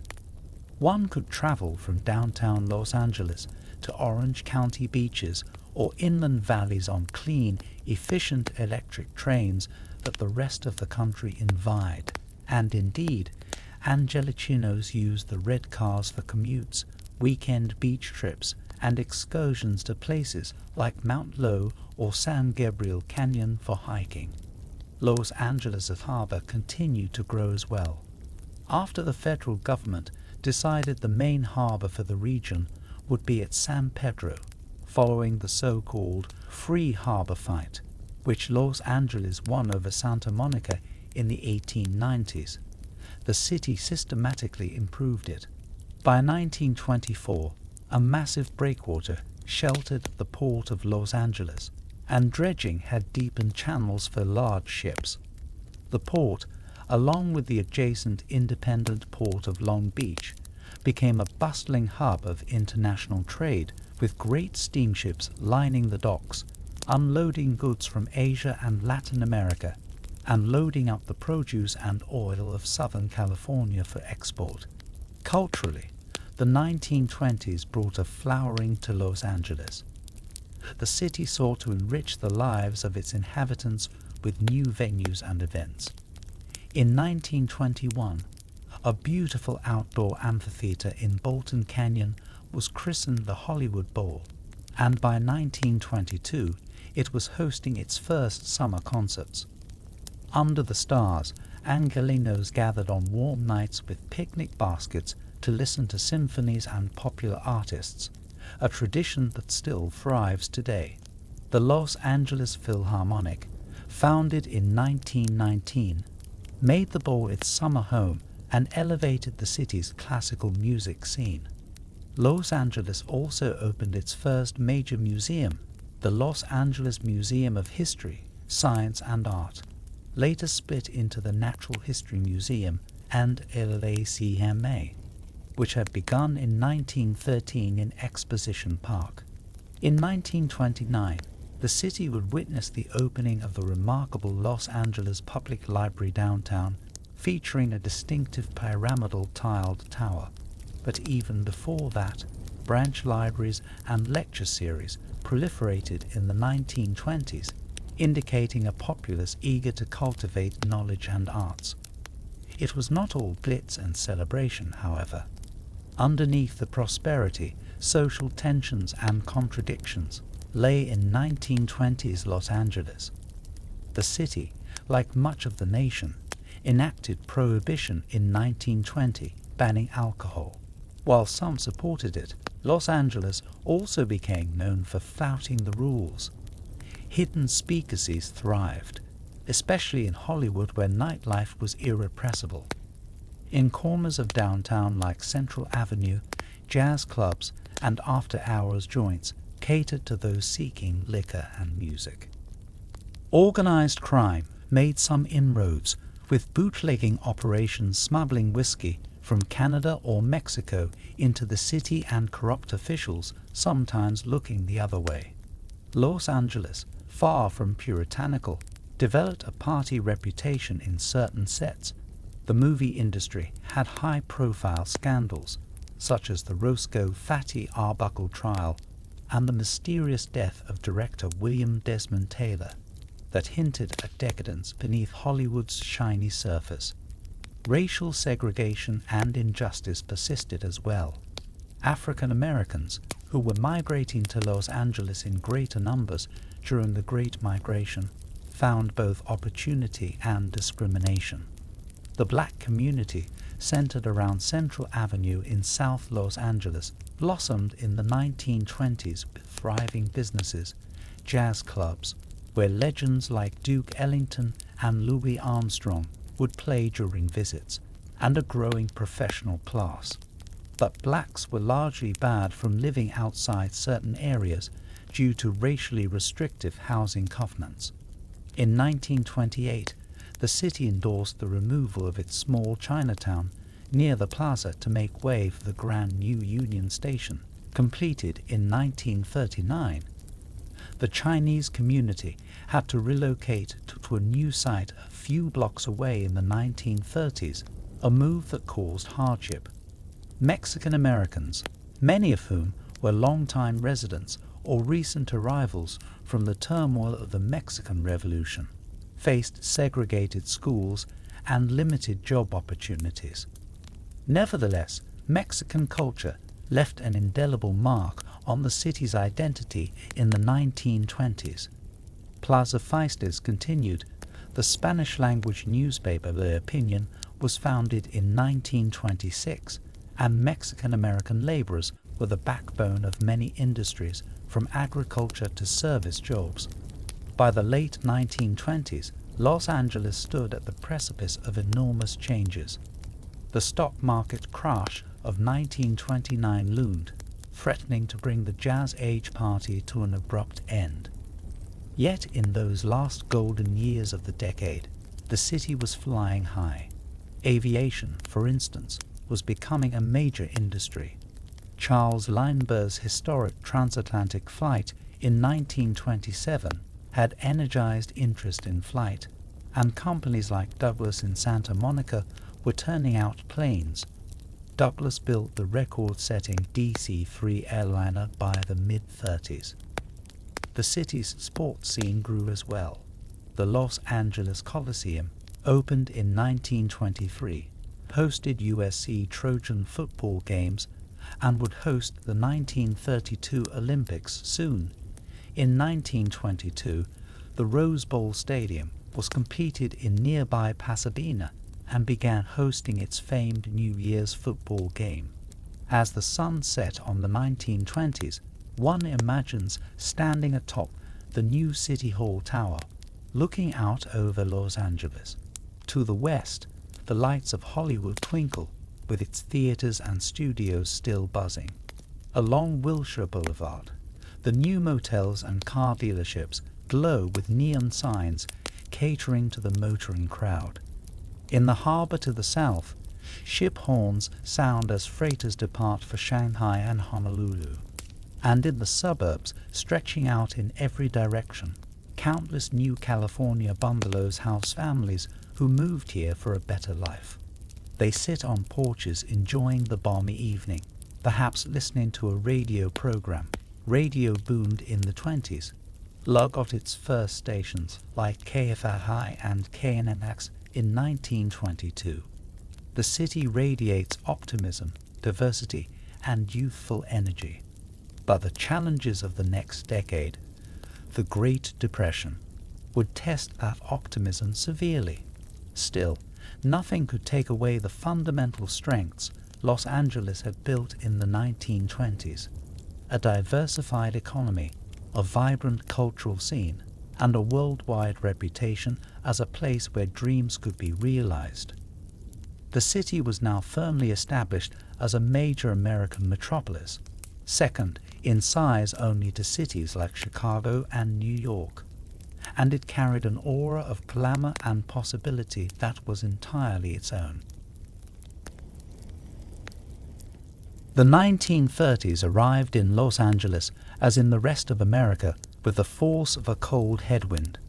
The exuberance and excess of the roaring Twenties crashed along with the stock market in October 1929, and the Great Depression spread hardship across the nation. At first, Los Angeles, with its diversified economy and ongoing growth, seemed somewhat insulated compared to heavily industrial cities back east. But as the crisis deepened, Southern California was not spared. By 1932, unemployment in Los Angeles County soared. Estimates ranged up to 20 to 25%. Construction projects halted mid-frame, banks failed, and thousands of Angelenos found themselves in desperate circumstances. During these lean years, the city witnessed sights that would have been unthinkable a few years prior. In vacant lots on the edge of downtown or along the Los Angeles River, shanty towns known as Hoovervilles formed. Clusters of makeshift shacks cobbled together from scrap wood, cardboard, and sheet metal, named sardonically after President Hoover, whom many blamed for the economic collapse. Families evicted from their homes and jobless men down on their luck huddled in these improvised communities, forming a grim archipelago of poverty amid the city of angels. In the central city, bread lines and soup kitchens run by charities and religious groups stretched around blocks. One of the most famous was in Pershing Square, where the Benevolent and Protective Order of Elks gave free meals to hundreds daily. The once constant churn of construction, which had put up 50,000 new houses in the 1920s, slowed to a crawl. An eerie stillness settled over unfinished subdivisions. Los Angeles, ever resourceful, sought to put people back to work and lift spirits through civic projects. The New Deal, launched by President Franklin D. Roosevelt in 1933, had a profound impact on the city. Federal programs provided funds for infrastructure that not only alleviated immediate unemployment but also left lasting improvements. The Works Progress Administration, WPA, and Public Works Administration, PPWA, pumped money into the region. Los Angeles' climate and space made it an ideal place for new parks, and indeed many parks, trails, and amenities were built or improved in the 1930s by WPA crews. A jewel among these projects was the construction of the Griffith Observatory in 1933 to 1935 atop Mount Hollywood in Griffith Park. Funded by a bequest from Griffith J. Griffith and built by city workers and WPA labor, the observatory, with its classical domes and high-tech Zeiss planetarium projector, opened in 1935. It was an instant landmark, offering ordinary people the chance to observe the moon and planets through its telescope for free and inspiring a love of science and astronomy in generations of Angelenos. Just below the observatory, the Greek Theatre, an outdoor amphitheatre built in 1929 in Greek temple style, began hosting concerts and plays, providing affordable entertainment to a populace hungry for distraction from economic woes. Downtown, the city pushed forward with a long-planned monumental project, the new Central Library at 5th and Flower.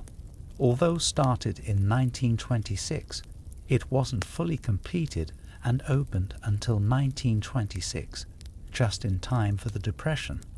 And by the 1930s it became a haven for job seekers and those with time on their hands, its extensive collection offering knowledge and solace. Similarly, the iconic City Hall, finished in 1928, became more than a civic symbol during the Depression. Its broad steps often hosted gatherings of protesters and petitioners seeking relief or reform. One notable event at City Hall was the end point of the Bonus Army marches in 1932, unemployed World War I veterans who converged on Washington, D.C. to demand early payment of a promised bonus, some of whom continued on to Los Angeles after being driven out of the capital. Los Angeles allowed the bonus marchers to camp in a park and eventually provided them some aid and jobs, a more sympathetic response than they received in many other cities. Even amid hardship, Los Angeles' population kept growing, partly because of America's internal migration patterns. The Dust Bowl of the mid-1930s, a series of devastating droughts and dust storms that ruined agriculture in the Great Plains, propelled tens of thousands of refugees westward, chasing the promise of California's fertile valleys and mild climate. Los Angeles, as a major city and job market, received many of these Okie and Arkie migrant families. They arrived in battered model Fords, piled high with belongings, their faces drawn from long journeys and lost livelihoods. While many moved on to farm work in the San Joaquin Valley, a good number settled in Los Angeles' growing suburbs or shantytowns. John Steinbeck's novel, The Grapes of Wrath, 1939, immortalized their plight. Some Angelenos resented the influx, fearing competition for scarce jobs and the swelling of relief rolls. In 1936, the Los Angeles Police Department even controversially dispatched officers to the state border to turn back destitute migrants, an action dubbed the Bum Blockade, though legally dubious and eventually halted. Despite tensions, these newcomers added to Los Angeles' tapestry, bringing country music influences, setting the stage for future West Coast country and rockabilly scenes, and a populist political streak. Los Angeles was not only a receiver of migration, but also increasingly flexing its cultural influence. Hollywood in the 1930s provided exactly the escapism that a depression-weary public craved. The film industry's transition to sound films had been fully accomplished by 1930, and by the mid-30s, the studios were churning out talkies in every genre. Lavish musicals like 42nd Street, screwball comedies, gangster flicks, and the first Disney animated feature, Snow White and the Seven Dwarfs in 1937, made in Burbank. The Hollywood studios also helped America process the era. For instance, Modern Times, 1936, by Charlie Chaplin satirized industrial dehumanization, while The Grapes of Wrath, 1940, was turned into a powerful film that shone a light on migrant struggles. During these years, a young animatronic industry took root. Walt Disney Studios, having found success with Mickey Mouse in late 1920s cartoons, built a new studio in Burbank in 1939 with proceeds from Snow White, thus expanding the creative footprint of Hollywood beyond live action into pioneering animation. The city's social dynamics also saw efforts at progress. In response to long-standing complaints of police brutality and corruption, especially towards minority communities, a reformist wave pushed to modernize the Los Angeles Police Department. Under Chief James Two Gun Davis, chief through most of the 1930s, the LAPD adopted new radios and patrol cars and cracked down on some organized crime, though it also engaged in some heavy-handed tactics like the Bum Blockade. Civic reformers also campaigned against vice and political corruption in City Hall, yielding some improvements in governance. The late 1930s brought hints of economic recovery as war production in Europe ramped up and orders trickled to American factories. Los Angeles port saw increased activity exporting oil and food, and factories like those of Douglas Aircraft began receiving military contracts from U.S. and foreign governments. By 1940, Los Angeles County's population soared to about 2.78 million. The city itself had about 1.5 million, surpassing 37 states in population. This reflects both natural growth and migration, including a sizable influx of Midwesterners and Easterners for new defense jobs. Then the 1940s dawned, and with them, the world plunged into World War II. The event that catapulted Los Angeles fully out of the Depression was the attack on Pearl Harbor in December 1941 and America's subsequent entry into World War II. Los Angeles overnight became a crucial hub of the arsenal of democracy. Its factories, ports, and people mobilized on a massive scale for the war effort, triggering an economic boom that ended unemployment virtually overnight and transformed the region. The aerospace industry, already budding, exploded. Companies like Douglas Aircraft in Santa Monica and Long Beach, Lockheed in Burbank, North American Aviation in Inglewood, and Hughes Aircraft in Culver City operated around the clock, turning out aircraft by the thousands. Workers flooded in from all corners of the country to build the planes that would fight in Europe and the Pacific, including the iconic B-17 and B-24 bombers, and later war-winning P-51 Mustang fighters. Women, for the first time in large numbers, entered industrial jobs as the men went off to war, embodying Rosie the Rifter. In factories like Douglas's, women took up rived guns and welding torches, assembling aircraft on production lines, a previously unimaginable role that permanently changed gender norms. The shipbuilding industry in the port of Los Angeles and Long Beach similarly boomed. The California Shipbuilding Corporation, CalShip, in Wilmington built hundreds of Liberty and Victory ships, the vital cargo vessels of the war, employing tens of thousands, many of whom were new arrivals to Los Angeles. This wartime demand sparked a new migration wave into Los Angeles. Between 1940 and 1944, roughly 500,000 people moved into the metropolitan area. Many were from the American South, white and black, drawn by plentiful, well-paying defense jobs that often didn't exist in their home states. Neighborhoods like Watts, Compton, and Willowbrook saw significant increases in African American residents as war industries actively recruited black workers for the first time. Los Angeles' black population, which had been about 63,700 in 1940, swelled to over 150,000 by 1945. Though these workers found jobs, they often faced restricted housing options due to segregation, leading to overcrowding in certain districts and sealing future tensions. The war, while bringing unity against common enemies, also exposed and intensified racial issues on the home front. One of the most egregious was the treatment of Japanese Americans. Following Pearl Harbor, a wave of suspicion and xenophobia swept the West Coast.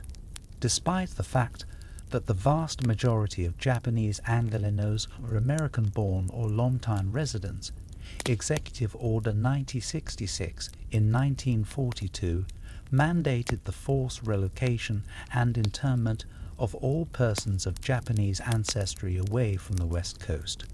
In Los Angeles, families received only days' notice to pack what they could carry. They gathered at places like the Old Union Station, Exposition Park, and Santa Anita Racetrack, where Japanese Americans were held in horse stalls in a temporary assembly center.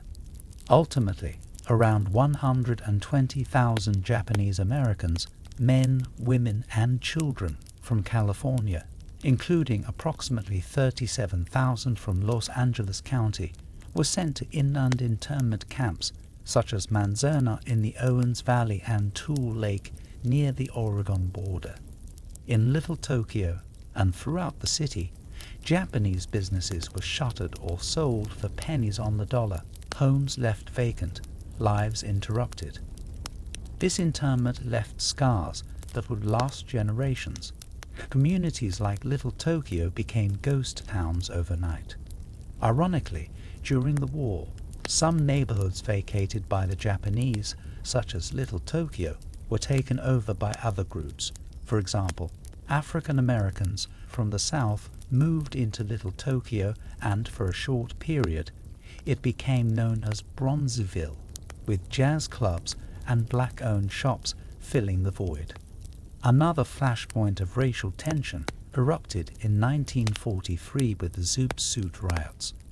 At that time, many young Mexican-American, and also some Filipino and black, men in Los Angeles adopted a flamboyant style of dress called the Zoot Suit, characterized by long draped coats, baggy high-waisted pants pegged at the ankle, and often a broad-brimmed hat. To older, white, wartime society, these suits, which used a lot of fabric, were seen as unpatriotic given rationing, and the wearers were stereotyped as delinquent pachucos. In June 1943, tensions between stationed U.S. servicemen and zoot-suited youth ignited. In downtown and East LA, groups of white sailors and soldiers on leave formed mobs that hunted down young Latino and some black and Filipino men, beating them and ripping off their zoot suits. They invaded Mexican-American neighborhoods, including areas around downtown and Chavez Ravine, attacking anyone they found in zoot suit attire. The police, reflecting the biases of the time, largely stood aside or even arrested the victims rather than the attackers. For over a week, these ugly confrontations continued until military authorities finally declared Los Angeles off-limits to servicemen. Dozens were injured. The Zoot Suit riots, more accurately described as racial attacks, highlighted the racial and cultural frictions on the home front, even as Los Angeles Suns fought racism overseas. In response, civic leaders eventually smoothed tensions, and wearing a zoot suit in public was actually banned for the duration of the war, an example of victim blaming by authorities. The episode inspired later works like Luis Valdez's play Zoot Suit, but at the time it left many Mexican-American youth feeling angry and alienated in their own city. Through these strains, the broader war effort bound Angelenos together in common purpose. People planted victory gardens in their yards to grow food, endured nighttime blackouts, fearing Japanese submarines offshore or aircraft. A panic in February 1942, known as the Battle of Los Angeles, saw anti-aircraft guns firing into the night sky at what turned out to be likely nothing, illustrating the jittery nerves after Pearl Harbor. They held war bond drives where Hollywood stars rallied crowds to finance the war. The city's museums and schools contributed by collecting scrap metal and rubber.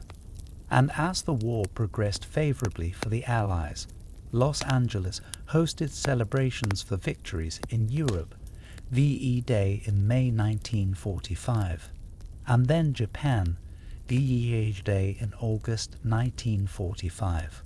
On VE Day, downtown's Broadway and Pershing Square were a delirium of confetti, honking horns, kissing couples, like the famous images in New York's Times Square, and joyful crowds.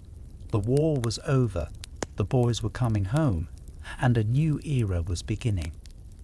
By the end of World War II, in 1945, Los Angeles had been utterly transformed by the conflict. Economically, it was booming. 1/3 of all warplanes made in the US came from California, much of that from Lay's factories, and the region had become the country's second largest manufacturing center. The population had swelled dramatically with war workers and returning GS.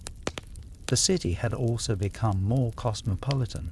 War brought people from every state and many countries through Los Angeles for training, transit, or work, leaving the city more diverse and worldly. Women, after proving themselves in industry, had expanded roles, though many left or were pushed out of factory jobs as men returned. The foundation for future women's movements had been laid. Now Los Angeles faced the challenge of peacetime, absorbing and housing the millions who now called it home, reconverting factories to civilian production, and dealing with social issues laid bare by the war. Suburban growth and a baby boom were on the horizon. The seeds of the civil rights movement were planted in events like the Zoot Suit riots and internment. Politically, Los Angeles had flexed its influence, with local generals like George Patton, raised in Pasadena, and admirals like Chester Nimitz making headlines, and the sense that this western city was now central to American life. As Angelenos in 1945 exhaled in relief and toasted to peace, they stood on the threshold of a new epoch.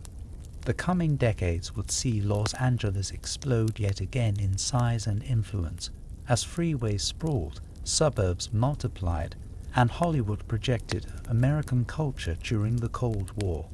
The experiences of the 1930s and 1940s, depression and war, had tested Los Angeles' resilience and ultimately showcased its ability to adapt and thrive under pressure. The city that had once been a small Pueblo now had built warships and airplanes, endured internal conflicts, and helped win a global war. It was poised to enter the post-war era as a major world city, confident, expansive, but with much work ahead to ensure prosperity and justice for all its residents. The 1950s in Los Angeles were years of exploding growth, optimism, and the entrenchment of a new way of life centered around the automobile and suburbia. World War II's end left the city flush with economic strength and a generation of young families ready to settle down. Powered by wartime savings, GI benefits, and a booming peacetime economy, Angelenos embarked on a massive building spree that would transform vast open lands into the quintessential post-war suburbia. By 1950, the city of Los Angeles population neared 2 million, with over 4 million in the county, and it would only grow further during the decade. Veterans returned home eager to start families. Indeed, the baby boom was in full swing, with maternity wards overflowing and new schools needed seemingly every month. To accommodate these families, developers built tract after tract of new houses on the periphery of the city. The San Fernando Valley, annexed to Los Angeles in the prior decades and still dotted with farm fields and walnut groves, became a sea of new neighborhoods. Iconic subdivisions like Lakewood in southeast Los Angeles County, though outside the city proper, exemplified the trend. Lakewood was built in the early 50s as one of America's first master-planned communities, with over 17,000 nearly identical homes completed in a short span, sold to GIs for around $8,000 each. An affordable dream come true for many young families. Similar developments sprang up in the San Gabriel Valley, Egg Rosemead, West Covina, the South Bay, Torrance and Hawthorne grew with aerospace jobs nearby, and Orange County to the south, which was just beginning its metamorphosis from citrus groves to suburbia.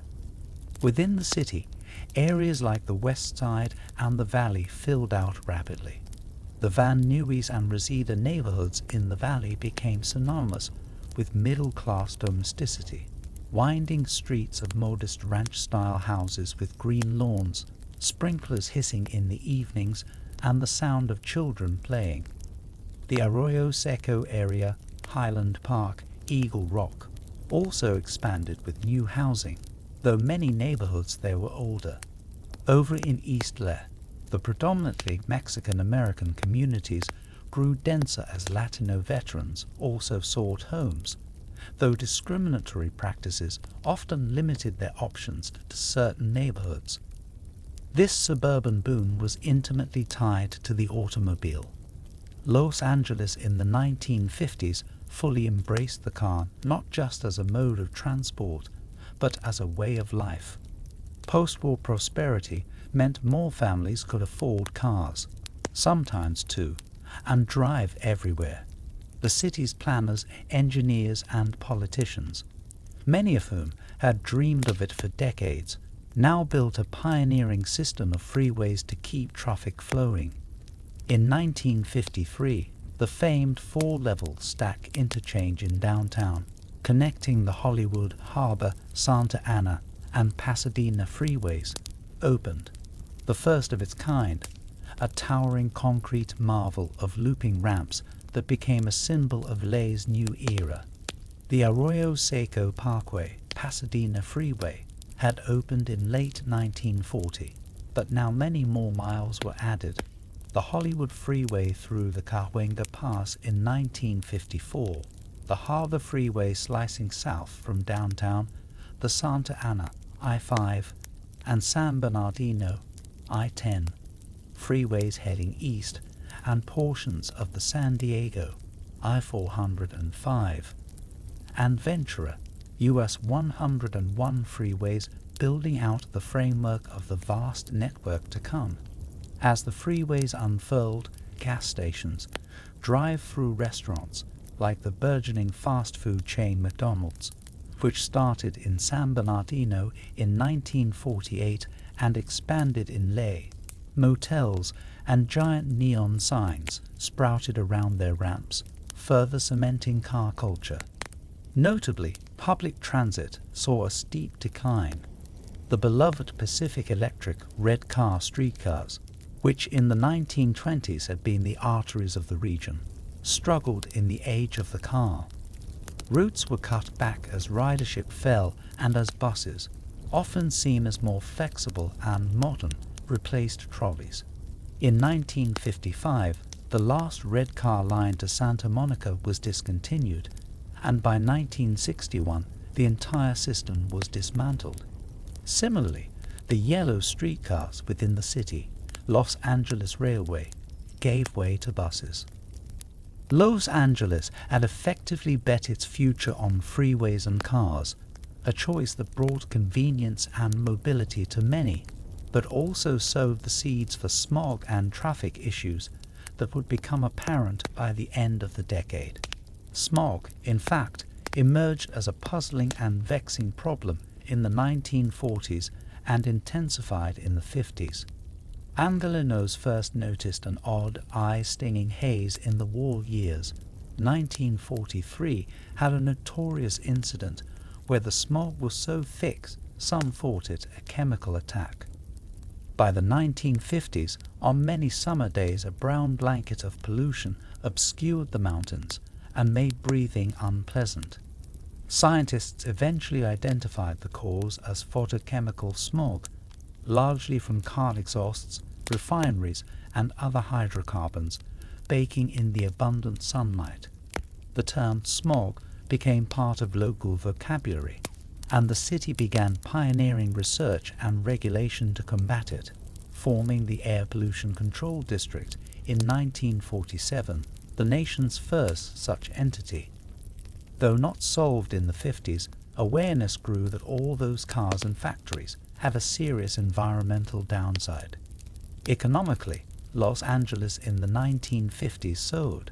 The war had made LA a manufacturing giant, and in peacetime it pivoted from planes and ships to cars, consumer goods, and continued aerospace, now focused on the Cold War and space race. The city became home to defense contractors and think tanks. Aerospace companies expanded.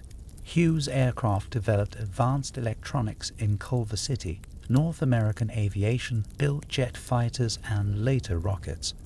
By 1955, with the Cold War heating up, the region was benefiting from defense spending, employing engineers and machinists by the tens of thousands. The motion picture industry entered its glamorous post-war era. Studios pumped out musicals, dramas, and the new medium of television arose largely out of Hollywood's existing talent pool. Indeed, television production centers in LA churned out popular shows. Lucille Ball's I Love Lucy, filmed in Hollywood, for instance, though it was set in NYC. The rise of TV initially worried movie studios, but they adapted by embracing widescreen and color film to lure audiences, and by the late 50s, epic films like Ben-Hur 1959 proved Hollywood could still captivate the masses.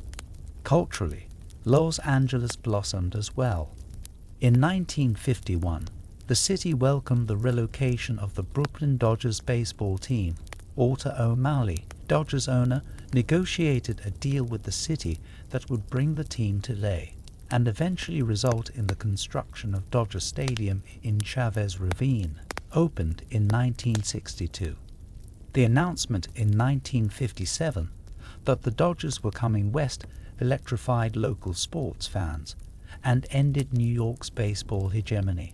The Dodgers played their first 4 seasons in LA, 1958 to 1961, in the Memorial Coliseum to huge crowds, introducing Major League Baseball to the West Coast.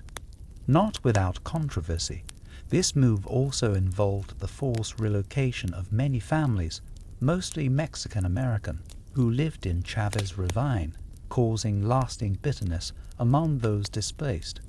Around the same time, the Los Angeles Rams football team, which had moved to LA in 1946, became popular, and the city even got an NBA team in 1960 when the Minneapolis Lakers relocated to become the Los Angeles Lakers.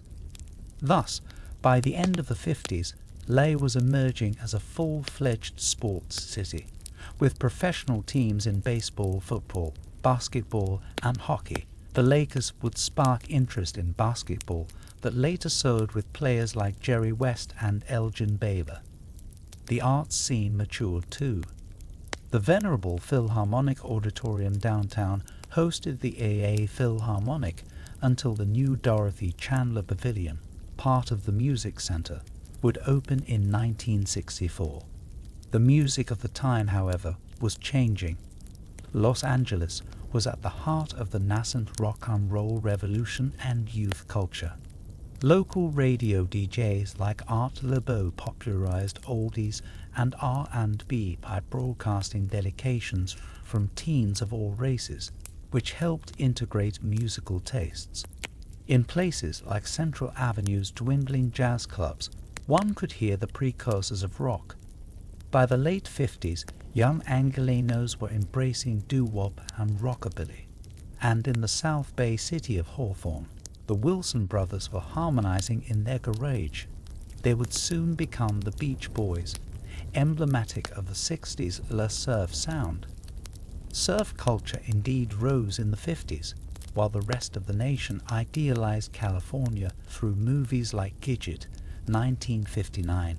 Real local surf pioneers like Dale Velzy shaped boards in Manhattan Beach, and teens from Malibu to the South Bay made surfing not just a sport, but a lifestyle. Car culture also spawned related subcultures. Hot rodding flourished, with young mechanics customizing cars in their driveways and racing on streets or dry lake beds, leading eventually to drag strips being built to channel that energy safely. And among Mexican-American youth, the lowrider car trend began to take hold, meticulously customizing classic cars that cruised low and slow on Whittier Boulevard, an expression of cultural pride that would become more visible in the 60s and 70s. In the realm of civil society, the 1950s laid groundwork for future change. Racial covenants in housing were declared unenforceable by the Supreme Court in 1948, Shelley v. Kramer, in Los Angeles, that slowly began to open up some neighborhoods to minority home buyers. Middle-class African Americans started moving into districts like West Adams and Leimert Park, which had been white only, as legal barriers fell, though often still meeting resistance.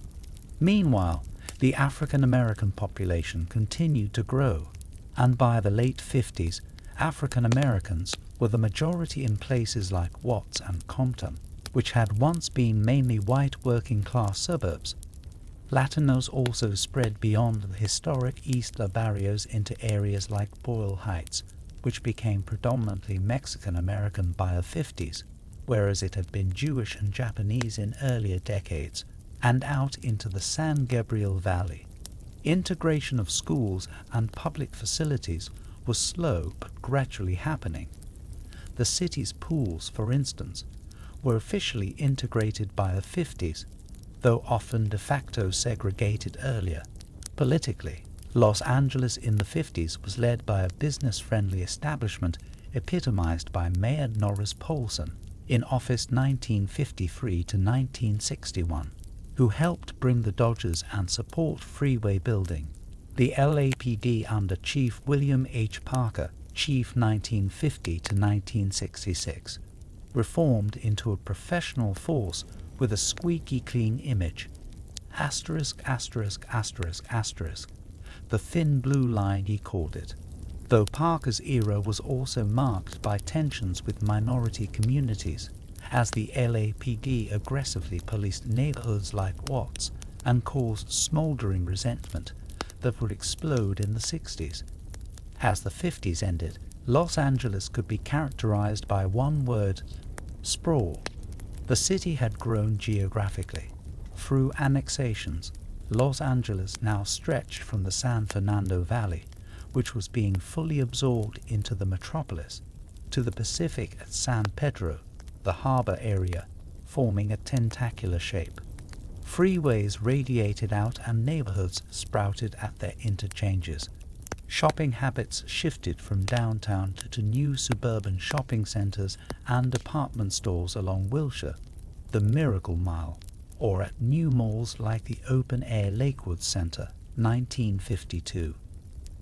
The traditional downtown, in fact, went into a bit of decline in the late 50s as businesses and shoppers decentralized. Bunker Hill's old Victorian homes turned into flop houses for the poor, and plans were brewing to redevelop downtown, which would come in the 60s. Yet, downtown also saw glimmers of revival. In 1955, the landmark Angels Flight funicular, which had closed in 1949, was restored to shuttle people up Bunker Hill, before being removed in 1969 for redevelopment, and later restored decades after. And in 1958, the city completed the striking Capitol Records building in Hollywood, the world's first circular office building, resembling a stack of records, showing that Los Angeles architecture could be innovative and cool. By 1960, Los Angeles was the third largest city in America, having surpassed Philadelphia. With around 2.5 million in the city and 6 million in the metro, it was behind only New York and Chicago, and it wouldn't be long before it passed Chicago too. The stage was set for the turbulent 1960s, a decade which would test the city's social cohesion with civil rights struggles and unrest, even as it soared higher in global prominence, reaching for the moon with the aerospace industry, and cementing its image as the capital of sunshine and dreams. But in the collective memory, the 1950s often shine as a golden era in Los Angeles, when a house with a yard and a car in the driveway was attainable for many, when pole-lined freeways promised a utopian commute, when The Life of Riley and Leave It to Beaver depicted Los Angeles suburban life on TV, and when the Dodgers won the 1959 World Series in front of 92,000 fans in the Coliseum. It was a time of prosperity, if not for everyone then for a broad swath, and a time when Los Angeles became the prototype of the modern American metropolis, expansive, car-oriented, diverse, and endlessly optimistic about the future. The 1960s dawned on Los Angeles with the same bright sun and booming growth as the previous decade, but the city, like the nation, was heading into a period of intense social change and upheaval. The glossy postcard image of palm trees and freeways persisted, yet cracks were forming beneath the surface, cracks born of racial inequality, poverty amid affluence, and generational shifts in attitudes. The City of Angels would experience some of its most challenging moments in these 2 decades, even as it continued to expand and evolve in remarkable ways. As the 60s began, Los Angeles' population was still surging. By 1960, the city held about 2.5 million people, making it the 3rd largest in the U.S., and Los Angeles County topped 6 million. The region's economy was robust. Aerospace and defense industries were at full throttle due to the Cold War. Companies built missiles, jetliners, and starting in 1961, began work on the Apollo space program that would send astronauts to the moon by decade's end. Hollywood entered its glam, jet-set era. Movie stars hobnobbed at Beverly Hills, Chateau Marmont, and nude discotheques, and studios adapted by producing epic films and embracing television production to keep profits flowing. The cultural life was blossoming. In 1964, the Grand Dorothy Chandler Pavilion opened downtown as the first venue of the new music center, hosting the Oscars and the AA Philharmonic. Los Angeles was cementing itself as a serious center for the arts. Yet, at the same time, civil rights issues that had long simmered were reaching a boiling point in Los Angeles' minority communities. Despite some progress since World War II, Los Angeles remained a highly segregated city in practice. Housing discrimination, though technically illegal, was widespread. Schools in minority neighborhoods were often under-resourced. Job opportunities were limited to menial roles for many people of color. The Los Angeles Police Department, under Chief William Parker, had modernized and was relatively corruption-free, but its aggressive tactics and overwhelmingly white force often treated Black and Latino neighborhoods like occupied territory. Complaints of police brutality and harassment were common on South Low streets like Central Avenue or 103rd Street in Watts. On August 11, 1965, these long-simmering tensions exploded into the Watts Rebellion, Watts Riot, one of the major uprisings of the 1960s in the United States. It began with a routine traffic stop. An African-American man, Marquette Fry, was pulled over by a white highway patrolman on suspicion of drunk driving near the Watts neighborhood. A crowd of onlookers, including Fry's mother, gathered as the situation escalated. When Fry's mother scolded him and tussled with police, officers moved to arrest her and Marquette's brother. Marquette was struck by an officer's baton in the fracas. The sight of a black man being roughed up by police was the match in a tinderbox. The crowd's anger boiled over. Rumors spread, some falsely believing the police had hurt a pregnant woman, for instance. And that night, the community erupted in fury. What ensued were 6 days of rioting across Watts and surrounding South Central neighborhoods. During the Watts Rebellion, the streets became a war zone. Enraged black residents set fire to businesses that they felt exploited them. many of which were owned by white or other non-black proprietors from outside the community, and they battled police and eventually National Guardsmen who were deployed in armored cars with rifles. By the time order was restored on August 17, 1965, the toll was devastating. 34 people were dead, the majority black, many shot by police or guard troops. Over 1,000 injured, nearly 4,000 arrested, and property damage exceeding $40 million. Entire blocks of Watts lay in ashes. The Watts riot shocked the nation, which perhaps expected such violence in other cities, but not in laid-back Los Angeles. A commission led by former CIA Director John McCone investigated and pointed to causes like unemployment, poor schools, inferior living conditions, and resentment of police. Essentially, Watts was an alarm bell of deep systemic problems. Many white Angelenos, however, had fled to the suburbs and saw the riot as inexplicable or simply criminal, missing its underlying causes. In the aftermath, some token efforts were made to improve services in Watts, like job programs and the founding of the Watts Labor Community Action Committee. But the exodus of jobs and middle-class families from Watts continued, leaving it more isolated. Importantly, Watts also galvanized a new generation of black leaders and activists in Los Angeles.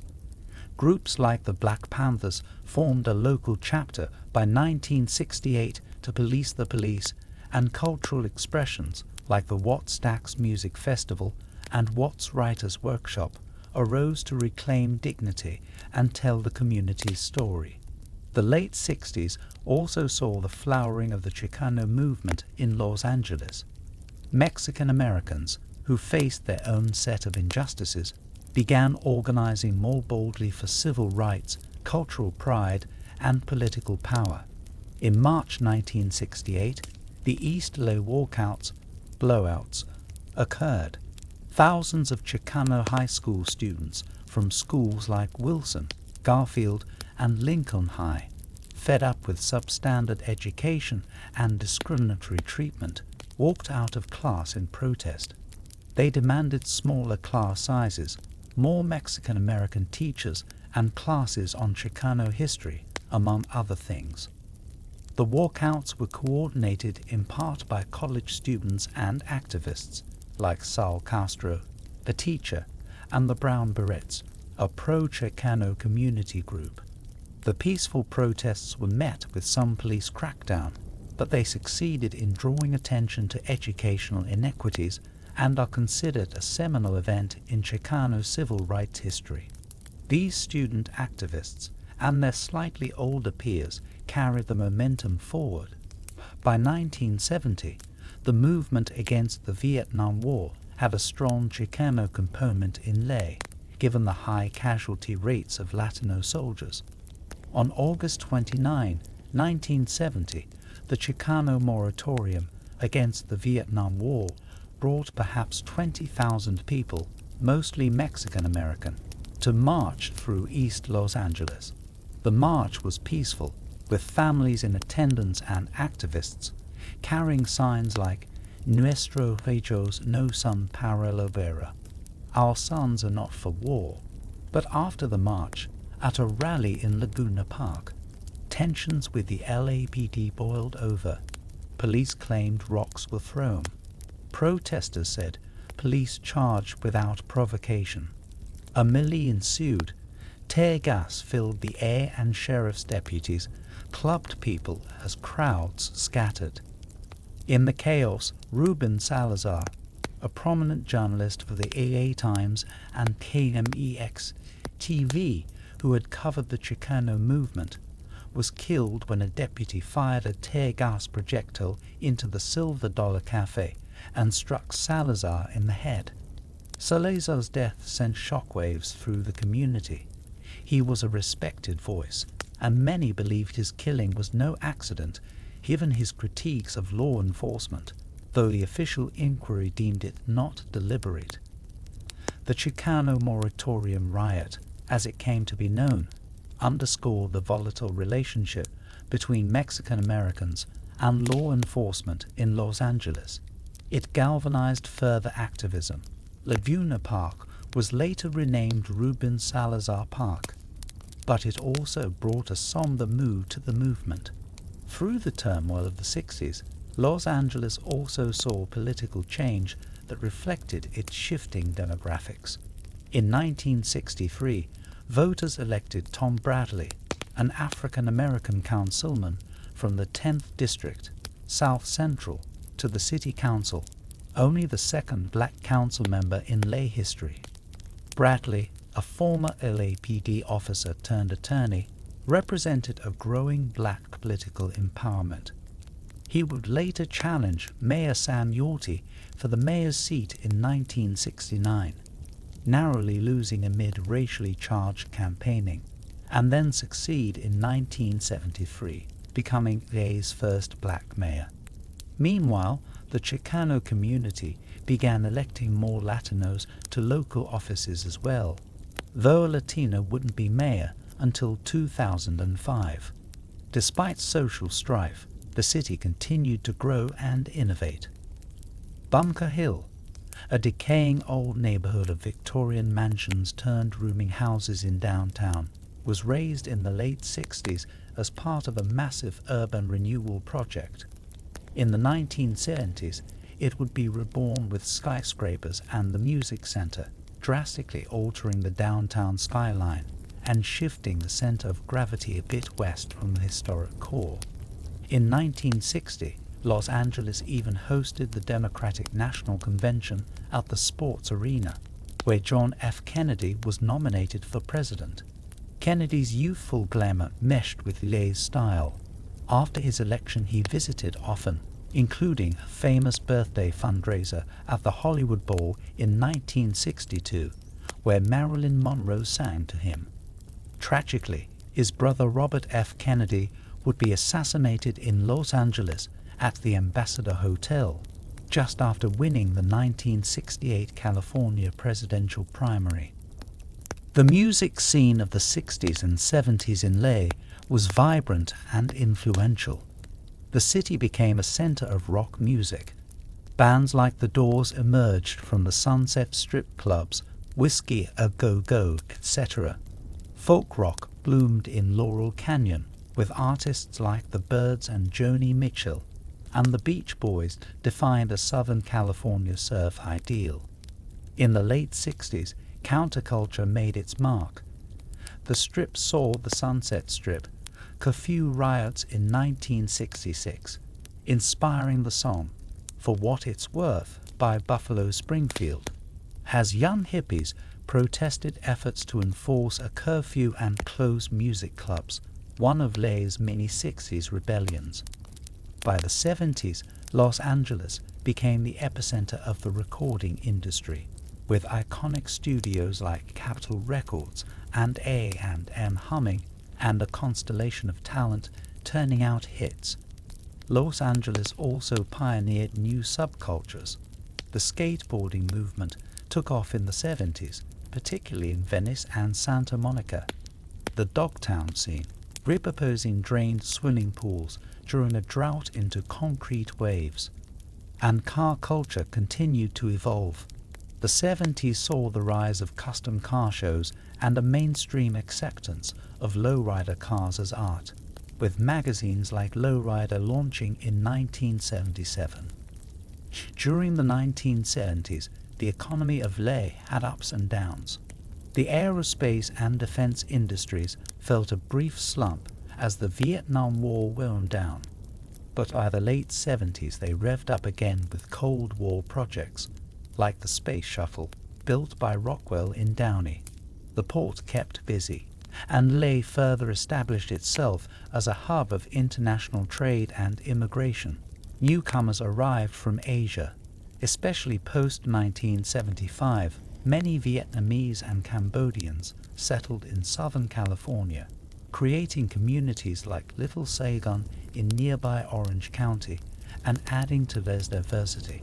From Latin America, immigration from Mexico and Central America grew. partly due to 1965's new immigration law and later those fleeing 70s civil wars in places like El Salvador, and from the Middle East, including a significant Iranian exile community after 1979. By 1980, Los Angeles was truly a global city, with roughly 40% of its population being Hispanic/Latino, about 15% African American, 7 to 10% Asian, and growing, and the rest mainly non-Hispanic white, down from a vast majority a few decades earlier. The late 70s saw signs of hope and resurgence. Downtown's redevelopment began to show results. Modern glass towers like the RCO Tower, now City National Plaza, and the Westin Bonaventure Hotel, with its futuristic cylindrical glass towers, rose on Bunker Hill, signaling a downtown revival. In entertainment, Los Angeles moved ahead of New York to become arguably the entertainment capital of the world. Not just movies and music, but now network television was largely produced in LA, and the city's cultural exports, from TV shows like Charlie's Angels to music like the burgeoning punk scene at clubs in Hollywood, were reaching global audiences. Yet the period ended with a stark reminder of the city's challenges. In 1978, California passed Proposition 13, a property tax limitation measure born in lay by taxpayer advocate Howard Jarvis. Prop 13 slashed property taxes and made it difficult for local governments to raise revenue, reflecting a taxpayer revolt particularly strong among homeowners in places like the San Fernando Valley. This measure had a long-lasting impact on public services, including schools, which had been one site of racial battles as courts in the late 70s tried to implement desegregation busing in lay, meeting significant resistance, especially from white families in the valley who eventually largely stopped mandatory busing plans. As the 1980s approached, Los Angeles had proven its resilience. It weathered the shocks of the 60s and 70s, not without scars, but also with a gritty determination to keep reaching for its ideals. The city had elected Tom Bradley as mayor in 1973, a black mayor who built multiracial coalitions, and would go on to serve an unprecedented 5 terms, leading LA into a period of relative stability and global prominence in the 1980s, including bringing the successful 1984 Olympics to LA. The groundwork for Los Angeles as a truly cosmopolitan metropolis was laid. Through the trials of Watts and the triumphs of the Olympics, through the mosaic of cultures in its neighborhoods and the continuous flow of newcomers, LA was a city always in motion, always in flux, and perpetually reinventing itself, sometimes amid flames, sometimes in peace, but always with an eye toward the next sunny morning. On a warm summer evening in 1984, the world's eyes turned to Los Angeles as a runner entered the Los Angeles Memorial Coliseum, carrying the Olympic torch. With a dramatic flair, he ascended a flight of stairs and lit the Olympic cauldron, signaling the start of the Games of the XXIY Olympiad. This was Los Angeles' second time hosting the Olympics. The first was in 1932, and the city seized the opportunity to showcase its resilience and spirit. The 1984 Summer Olympics were an enormous success, often credited with restoring pride to a city that had been scared by the turmoil of the 60s and 70s. Under the direction of businessman Peter Iberoth, the Games were run at a profit, a rarity for Olympics, and featured iconic moments like gymnast Mary Lou Retton's perfect 10 and sprinter Carl Lewis's 4 gold medals. The Coliseum was packed with cheering Angelenos of every background, celebrating a global event in their backyard. The opening ceremony itself was pure Hollywood, complete with a jetpack flying rocketman soaring over the stadium. These Olympics rejuvenated Los Angeles' image worldwide and left tangible legacies, from sports facilities to a generation inspired by sport. For those 2 weeks in the summer of '84, Los Angeles felt united in jubilation, proving that the City of Angels could indeed come together and shine brilliantly on the world stage. The 1980s overall were a period of recovery, growth, and new challenges for Los Angeles. After the economic struggles of the '70s, the city's economy hit a stride again. The aerospace industry, fueled by President Reagan's defense buildup, the Strategic Defense Initiative's Star Wars program, new fighter planes, etc., thrived, employing hundreds of thousands in the region. Hollywood entered its blockbuster era. Studios pumped out big-budget films, the birth of franchises like Star Wars and Indiana Jones. Though Star Wars premiered in 1977, its sequels and other special effects bonanzas dominated '80s cinema and saw record profits. At the same time, new media were rising. Music television, MTV, launched in 1981, heavily featuring lay artists. The recording industry in Los Angeles grew with new genres like punk rock, the hardcore punk scene around SST Records in Hermosa Beach and Hollywood clubs, and rap. By the late '80s, groups like NWA from Compton were pioneering West Coast hip-hop. Downtown Los Angeles underwent a transformation in the '80s. The skeletal redevelopment efforts of the '70s blossomed into a skyline of skyscrapers by mid-decade. The 55-story First Interstate World Center, later Library Tower, now US Bank Tower, broke ground in 1987, on its way to becoming the tallest building west of the Mississippi when completed in 1989. The 52-story Arm Center, originally United California Bank Building, had opened in 1974, and other office towers like Arco Plaza, Citigroup Center, and the sinuous reflective glass Bonaventure Hotel, 1976, gave downtown a truly modern silhouette. On Bunker Hill, California Plaza and the Museum of Contemporary Art, MOCA, opened in 1986, injecting contemporary art and pedestrian spaces into downtown.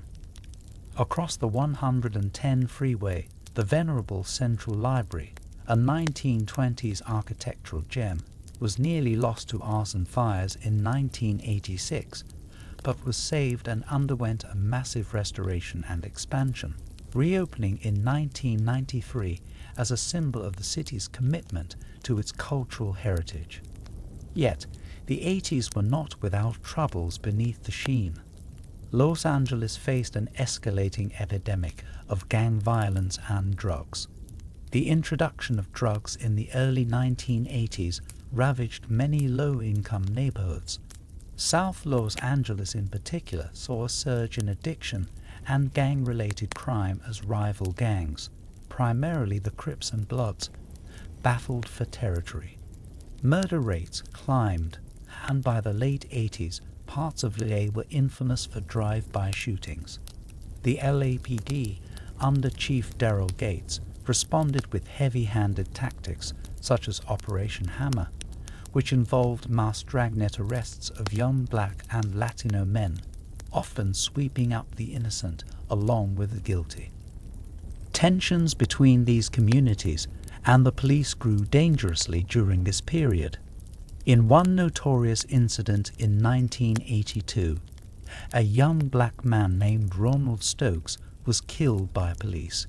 In another, in 1988, an AAPD officer fatally shot a 19-year-old black woman, Latasha Harlins, during an altercation at a convenience store. Actually, Latasha was killed by a Korean store owner that year, another event stoking tensions. The justice system's perceived failure to punish these acts exacerbated community frustrations. On a brighter note, Los Angeles in the 80s was a hub of ethnic and cultural renaissance. The city's diversity, then one of its defining features, gave rise to vibrant enclaves. Koreatown in mid-Wilshire blossomed into a bustling 24-hour district after the initial Korean immigrants of the 60s and 70s achieved economic success, complete with Korean supermarkets, nightclubs, and the landmark Wilshire Center buildings adorned with Korean signage. Thai Town emerged along Hollywood Boulevard, Little Manila in historic Filipino town, Terangels along Westwood Boulevard as Iranians created businesses. Armenian businesses thrived in East Hollywood and Glendale. The city began celebrating its multiculturalism with events like Festival of Masks and cultural parades, the Lunar New Year Parade in Chinatown, etc. At the same time, the continued influx of immigrants from Mexico and Central America made Spanish an ever more common language on the streets. Panaderias, bakeries, and taquerias became ubiquitous even far from Eastler. Los Angeles also became an epicenter of the burgeoning fitness and health craze of the 80s. The image of the tanned, fit Angeleno jogging on the beach or working out in neon spandex at aerobics classes was part of popular culture. Jane Fonda opened a famous workout studio in Beverly Hills in 1979, kicking off an aerobics boom. The city's mild climate made outdoor activities popular year-round.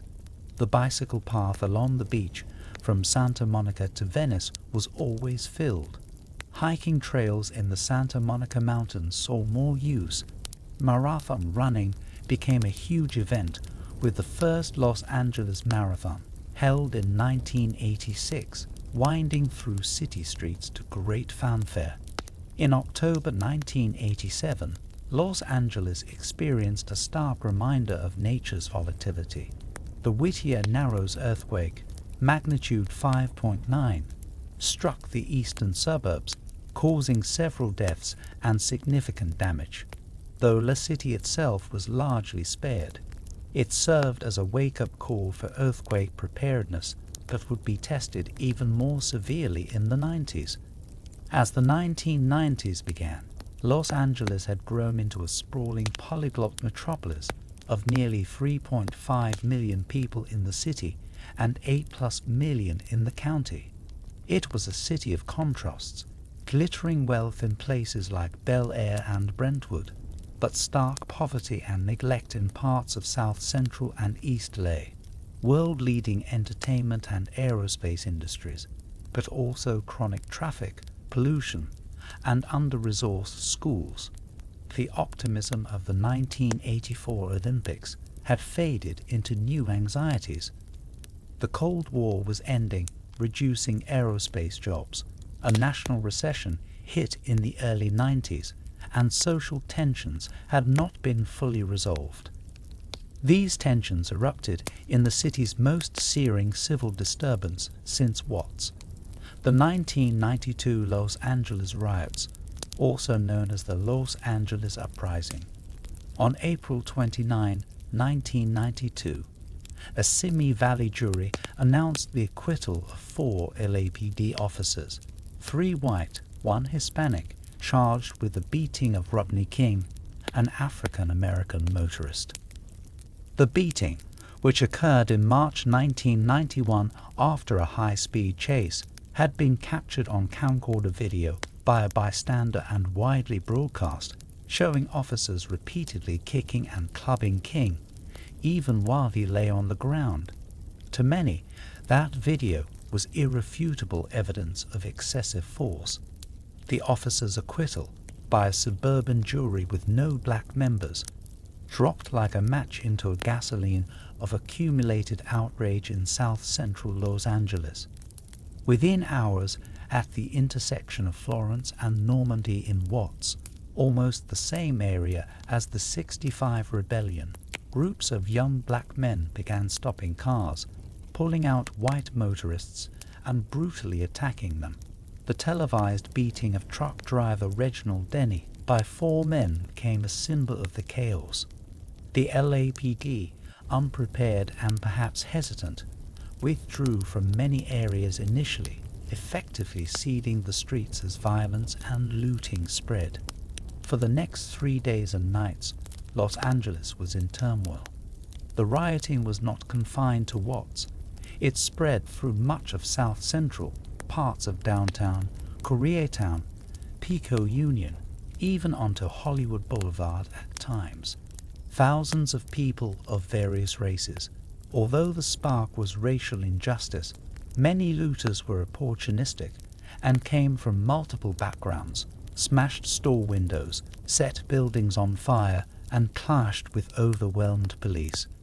Plumes of black smoke billowed on the horizon in every direction. Particularly hard hit was Koreatown.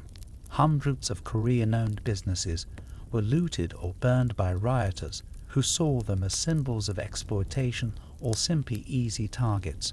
Korean shopkeepers, feeling abandoned by the police, famously armed themselves. Many were military veterans and defended their properties from rooftops in what became an iconic image of the riots. Roof Koreans exchanging gunfire with looters. White truck drivers passing through were beaten. Bystanders were shot. Firefighters trying to quell blazes were sometimes attacked and needed police or National Guard escorts. Governor Pete Wilson activated the California National Guard, and eventually 10,000 guardsmen, along with federal troops and Marines, were deployed to enforce a curfew and restore order. By May 4, the unrest was effectively quelled. The toll was staggering. 63 people lost their lives, some shot by store owners or fellow looters, many shot by police or guard, some caught in fires or accidents. Over 2,300 were injured, 12,000 arrests were made, and property damage topped $1 billion, with more than 1,000 buildings damaged or destroyed. The 1992 riots were the worst urban riots in American history at that time. The city, and especially its minority communities, were left traumatized. In the aftermath, there were calls for reconciliation and rebuilding. Rebuild LA, a task force led by Peter Ueberroth, was created to attract investment into riot-torn areas. Its success was limited. The riots laid bare issues of poverty, racism, police community distrust, and the complexity of LA's multicultural fabric, notably tensions between African Americans and Korean Americans, as many black residents resented how Korean shop owners treated them, and Koreans felt scapegoated and unprotected. The earlier 1991 killing of 15-year-old Latasha Harvins by a Korean store owner, who received no jail time, had severely strained Black-Korean relations leading up to 1992. One immediate consequence was changes at the LAPD. Chief Darrell Gates, who was widely criticized for the department's slow and inadequate response, as well as its culture that led to Rodney King's beating, stepped down under pressure.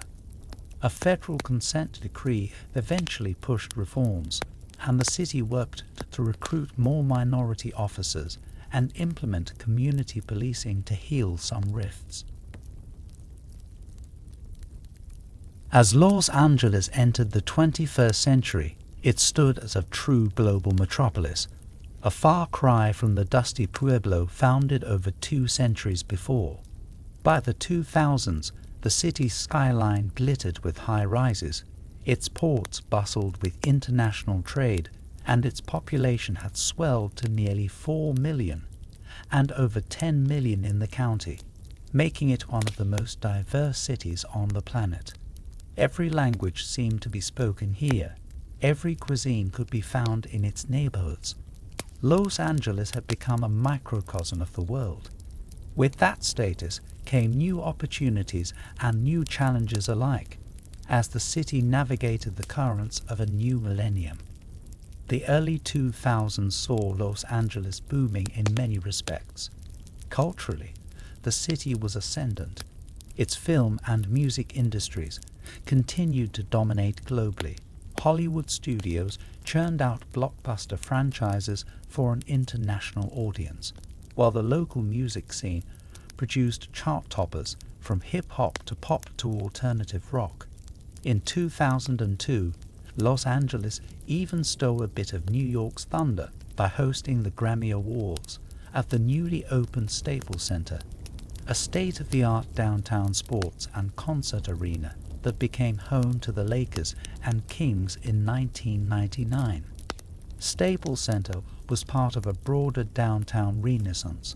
Adjacent, the LA Live Entertainment Complex would open in 2007 with theaters, restaurants, and eventually the Grammy Museum. After decades of relative sleepiness, downtown Los Angeles transformed into a place to live and play, not just work. The city passed an adaptive reuse ordinance in 1999, which encouraged developers to convert old office buildings and warehouses into lofts and apartments. By the mid-2000s, young professionals and artists were moving into downtown's historic core, turning once empty streets like Spring and Main into lively corridors of loft residences, galleries, and cafes. A genuine urban lifestyle re-emerged in the heart of car-centric LA, with thousands of new downtown residents walking to the grocery or taking the metro to work. Ah yes, the metro. Los Angeles in the 2000s made significant strides in building the public transit that decades of freeway focus had neglected. After starting a modest subway system in the 1990s, the Red Line running from downtown to Hollywood and the San Fernando Valley, the city expanded its rail network dramatically. The Gold Line light rail debuted in 2003, linking downtown to Pasadena along the historic Arroyo Seco. The Expo Line, later E-Line, opened in phases between 2012 and 2016, reusing an old railroad right-of-way to connect downtown with Santa Monica's beaches, something Angelenos of the Pacific Electric era might recall. The Purple Line subway extension broke ground to finally carry rail under Wilshire Boulevard to the west side, slated for completion in the 2020s. Meanwhile, Metrolink commuter trains and bus rapid transit, like the Orange Line in the Valley, provided alternatives to the infamous traffic. Los Angeles was by no means giving up its cars. Traffic remained a constant challenge. The joke that La is a great big freeway still had truth. But the city began offering viable options to at least mitigate congestion and pollution. Speaking of pollution, the air in Los Angeles, while still smoggy on bad days, was noticeably cleaner in the 2000s than in the 1970s, thanks to decades of environmental regulations on cars and industry. Blue skies and the outline of distant mountains became far more common sights than the choking smog of yesteryear, reflecting one of the nation's great environmental success stories even as new challenges from climate change emerged. Los Angeles also increasingly grappled with the realities of being a megacity in the age of climate change and social inequality. Water, always a critical issue in Southern California, came into focus as a historic drought struck the region in the 2010s. Lawns across the city turned brown or were replaced with drought-tolerant plants and gravel as mandatory conservation measures kicked in. The city launched initiatives to capture stormwater, recycle wastewater, and reduce reliance on imported water from the Colorado River and Northern California. In a full-circle twist of fate, efforts began to revitalize the Los Angeles River, the very river that led to the city's founding and was later caged in concrete. ambitious plans were drawn to restore natural ecosystems along portions of the river, create bike paths and parks, and transform the once-ignored flood control channel into a green backbone for the city. By the 2020s, segments of the river were indeed flourishing with trees, birds, and joggers on trails, a far cry from the barren strip seen in movies like Grease or Terminator 2. The city also faced the test of economic booms and busts. The late 90s tech boom touched Los Angeles, but the 2000s saw an even bigger surge in tech and media convergence. The Silicon Beach phenomenon took root as startups and tech giants set up offices on the west side, especially in Santa Monica, Venice, and Playa Vista. Companies like Google, Facebook, and YouTube established major outposts, and a generation of entrepreneurs launched ventures in entertainment technology, gaming, and social media. This brought new wealth and jobs to LA, but also contributed to skyrocketing housing costs. By the mid-2010s, Los Angeles was in the throes of a housing affordability crisis. Rents and home prices hit all-time highs, and middle-class families found it increasingly difficult to buy a house in the city. Long-time working-class neighborhoods gentrified. Echo Park, Highland Park, and Venice saw influxes of upscale development and new residents, pushing out some existing communities. At the same time, decades of insufficient housing construction, exacerbated by NIMBYism and Prop 13's effects on development incentives, led to a severe housing shortage. One of the most visible and heart-wrenching manifestations of this crisis was the rise in homelessness. By the late 2010s, tens of thousands of people were living on the streets or in shelters in Los Angeles. The city's year-round mild weather made homelessness less immediately life-threatening than in colder places, but the sheer scale was alarming. Skid Row downtown remained a large concentration of homeless individuals, an area that had been a containment zone since the 70s. But tent encampments also appeared under freeway overpasses, in suburban parks, along embankments, even in West Side neighborhoods rarely associated with extreme poverty. The sight of gleaming towers and movie premieres alongside fellow Angelenos living in tents became a jarring image of inequality in LA. In response, city and county voters approved measures in 2016 and 2017, Measure HHH and Measure H, to fund billions for homelessness housing and services. By the early 2020s, new supportive housing units were opening, but the homelessness challenge persisted, made more acute by the economic strains of a global pandemic in 2020. Ah yes, the COVID-19 pandemic, a worldwide crisis that did not spare Los Angeles. In March 2020, the city that thrives on human gathering suddenly fell quiet. Restaurants, theaters, concert halls, and theme parks closed under public health orders. Freeways once clogged with traffic flowed freely through a ghostly metropolis. Landmarks from Disneyland to the Hollywood Bowl shut their gates. The virus infected hundreds of thousands of Angelenos and ultimately claimed the lives of over 30,000 in Lake County by 2022. But amid the suffering and isolation, the city showed resilience. Neighbors organized food drives, musicians gave impromptu balcony concerts, and as vaccines rolled out in 2021, LA hosted mass vaccination events at Dodger Stadium and USC. Slowly, by 2022, Los Angeles reopened and sought to revive its vibrant life, even as it mourned those lost. Through it all, Los Angeles continued to be a city of innovation and hope. In 2019, the space company SpaceX, based in Hawthorne, helped usher in a new era of private space exploration, with rocket launches and plans for missions to Mars, a fitting endeavor for the city that had built the space shuttle and voyaged to the moon decades earlier. In 2022, Los Angeles elected its first female mayor, Karen Bass, reflecting ongoing shifts in the political landscape.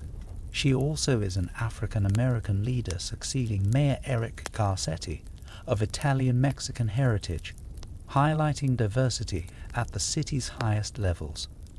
The city also secured the bid to host the 2028 Summer Olympics, which will make it only the third city in history to host 3 Olympic Games.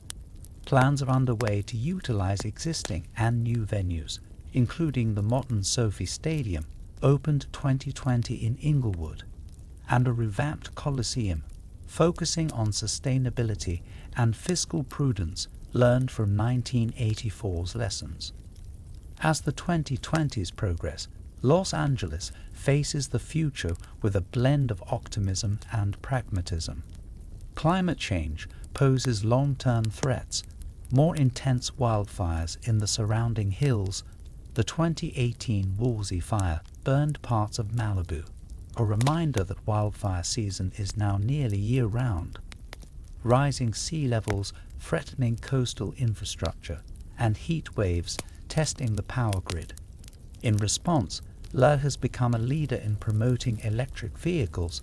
By 2025, electric and hybrid cars are commonplace on its freeways, and the city committed to phasing out gasoline cars by 2035, installing solar panels on countless rooftops, and aiming for a zero-carbon electricity grid.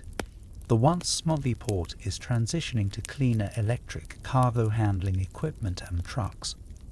The city's ethos of reinvention now strongly includes environmental resilience, aiming to ensure that future generations can thrive under those famous blue skies. Culturally, Los Angeles remains as rich as ever. The Academy Museum of Motion Pictures opened in 2021, Fairfax and Wilshire, celebrating Hollywood's legacy in a striking Renzo piano-designed building. The Broad Museum opened 2015, and a transformed Los Angeles County Museum of Art, LACMA, undergoing reconstruction, anchor a museum row that rivals any in the nation. The food scene is unparalleled. By the 2020s, tacos and food trucks share the spotlight with Michelin-starred chefs drawing on the city's multicultural larder, making LA one of the world's great dining cities. And the people, from second-generation Angelenos to newcomers from across the globe, continue to add their dreams and energies to this ever-evolving urban tapestry. If one were to take in Los Angeles at dusk in the current day, perhaps from the Griffith Observatory Hill, where locals and tourists alike gaze upon the panorama, one would see a city transformed yet again. Below, the city lights twinkle in an immense grid, stretching to the ocean and up the mountains, a grid now interwoven with ribbons of red brake lights where freeways still hum. One might make out the silhouettes of new high-rises in downtown or Century City, the illuminated Ferris wheel on the Santa Monica Pier, or the distant pylons of LAX changing colors. The air is warm. The scent of jasmine or street food may linger, and a polyglot murmur of Spanish, Korean, Armenian, Chinese, Farsi, Russian, Tagalog, and English rises from the streets, the lullaby of a city where everyone has come from somewhere else, or so it seems, to build a life. Los Angeles' entire history is alive in that moment. The Tongva elders who once looked from these Griffith Park hills at oak forests and a loop of river would still recognize the outlines of the mountains and sea. The Spanish pobladors would take pride in their Pueblo's enduring name of Queen of the Angels. The American settlers of the 19th century would marvel at the sprawling city their small town became. The migrants from the Dust Bowl and the immigrants from Asia and Latin America would see how their struggles and work bore fruit in the city's growth and dynamism. Every era has layered upon Los Angeles its own palette of dreams and challenges, and each has left its mark. Today, Los Angeles stands as a global capital of creativity, diversity, and aspiration.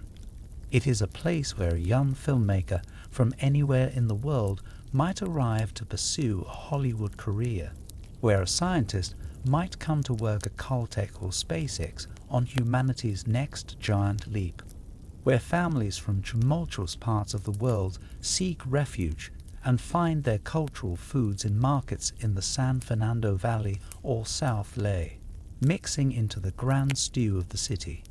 It is a city of lush green canyons and gritty concrete rivers, of beach sunsets and neon skylines, Rolls Royces in Beverly Hills and Paletero carts in Boyle Heights. It is a city continuously balancing on the edge of tomorrow, embracing change yet always in conversation with its past. In the end, Los Angeles' history is not a simple linear tale, but a rich, multi-layered epic, one of conquest and migration, of boom and bust, of triumphs and tragedies. It's the story of indigenous stewards, Spanish missionaries, Mexican rancheros, American adventurers, Asian and Pacific Islander settlers, African American migrants, Latino dreamers, all converging under the California sun.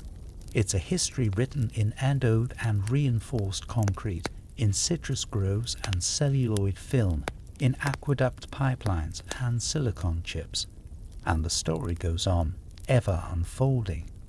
Even now, as night falls in Los Angeles, the city glows with millions of lights. On a clear evening, from a vantage point in the Santa Monica Mountains or perhaps City Hall's observation deck, one can see those lights stretching to the horizon, outlining the streets and neighborhoods, a map of human endeavor. Cars still flow along the freeways, though thinner now as midnight approaches. In the distance, a Metrolink train's horn sounds faintly.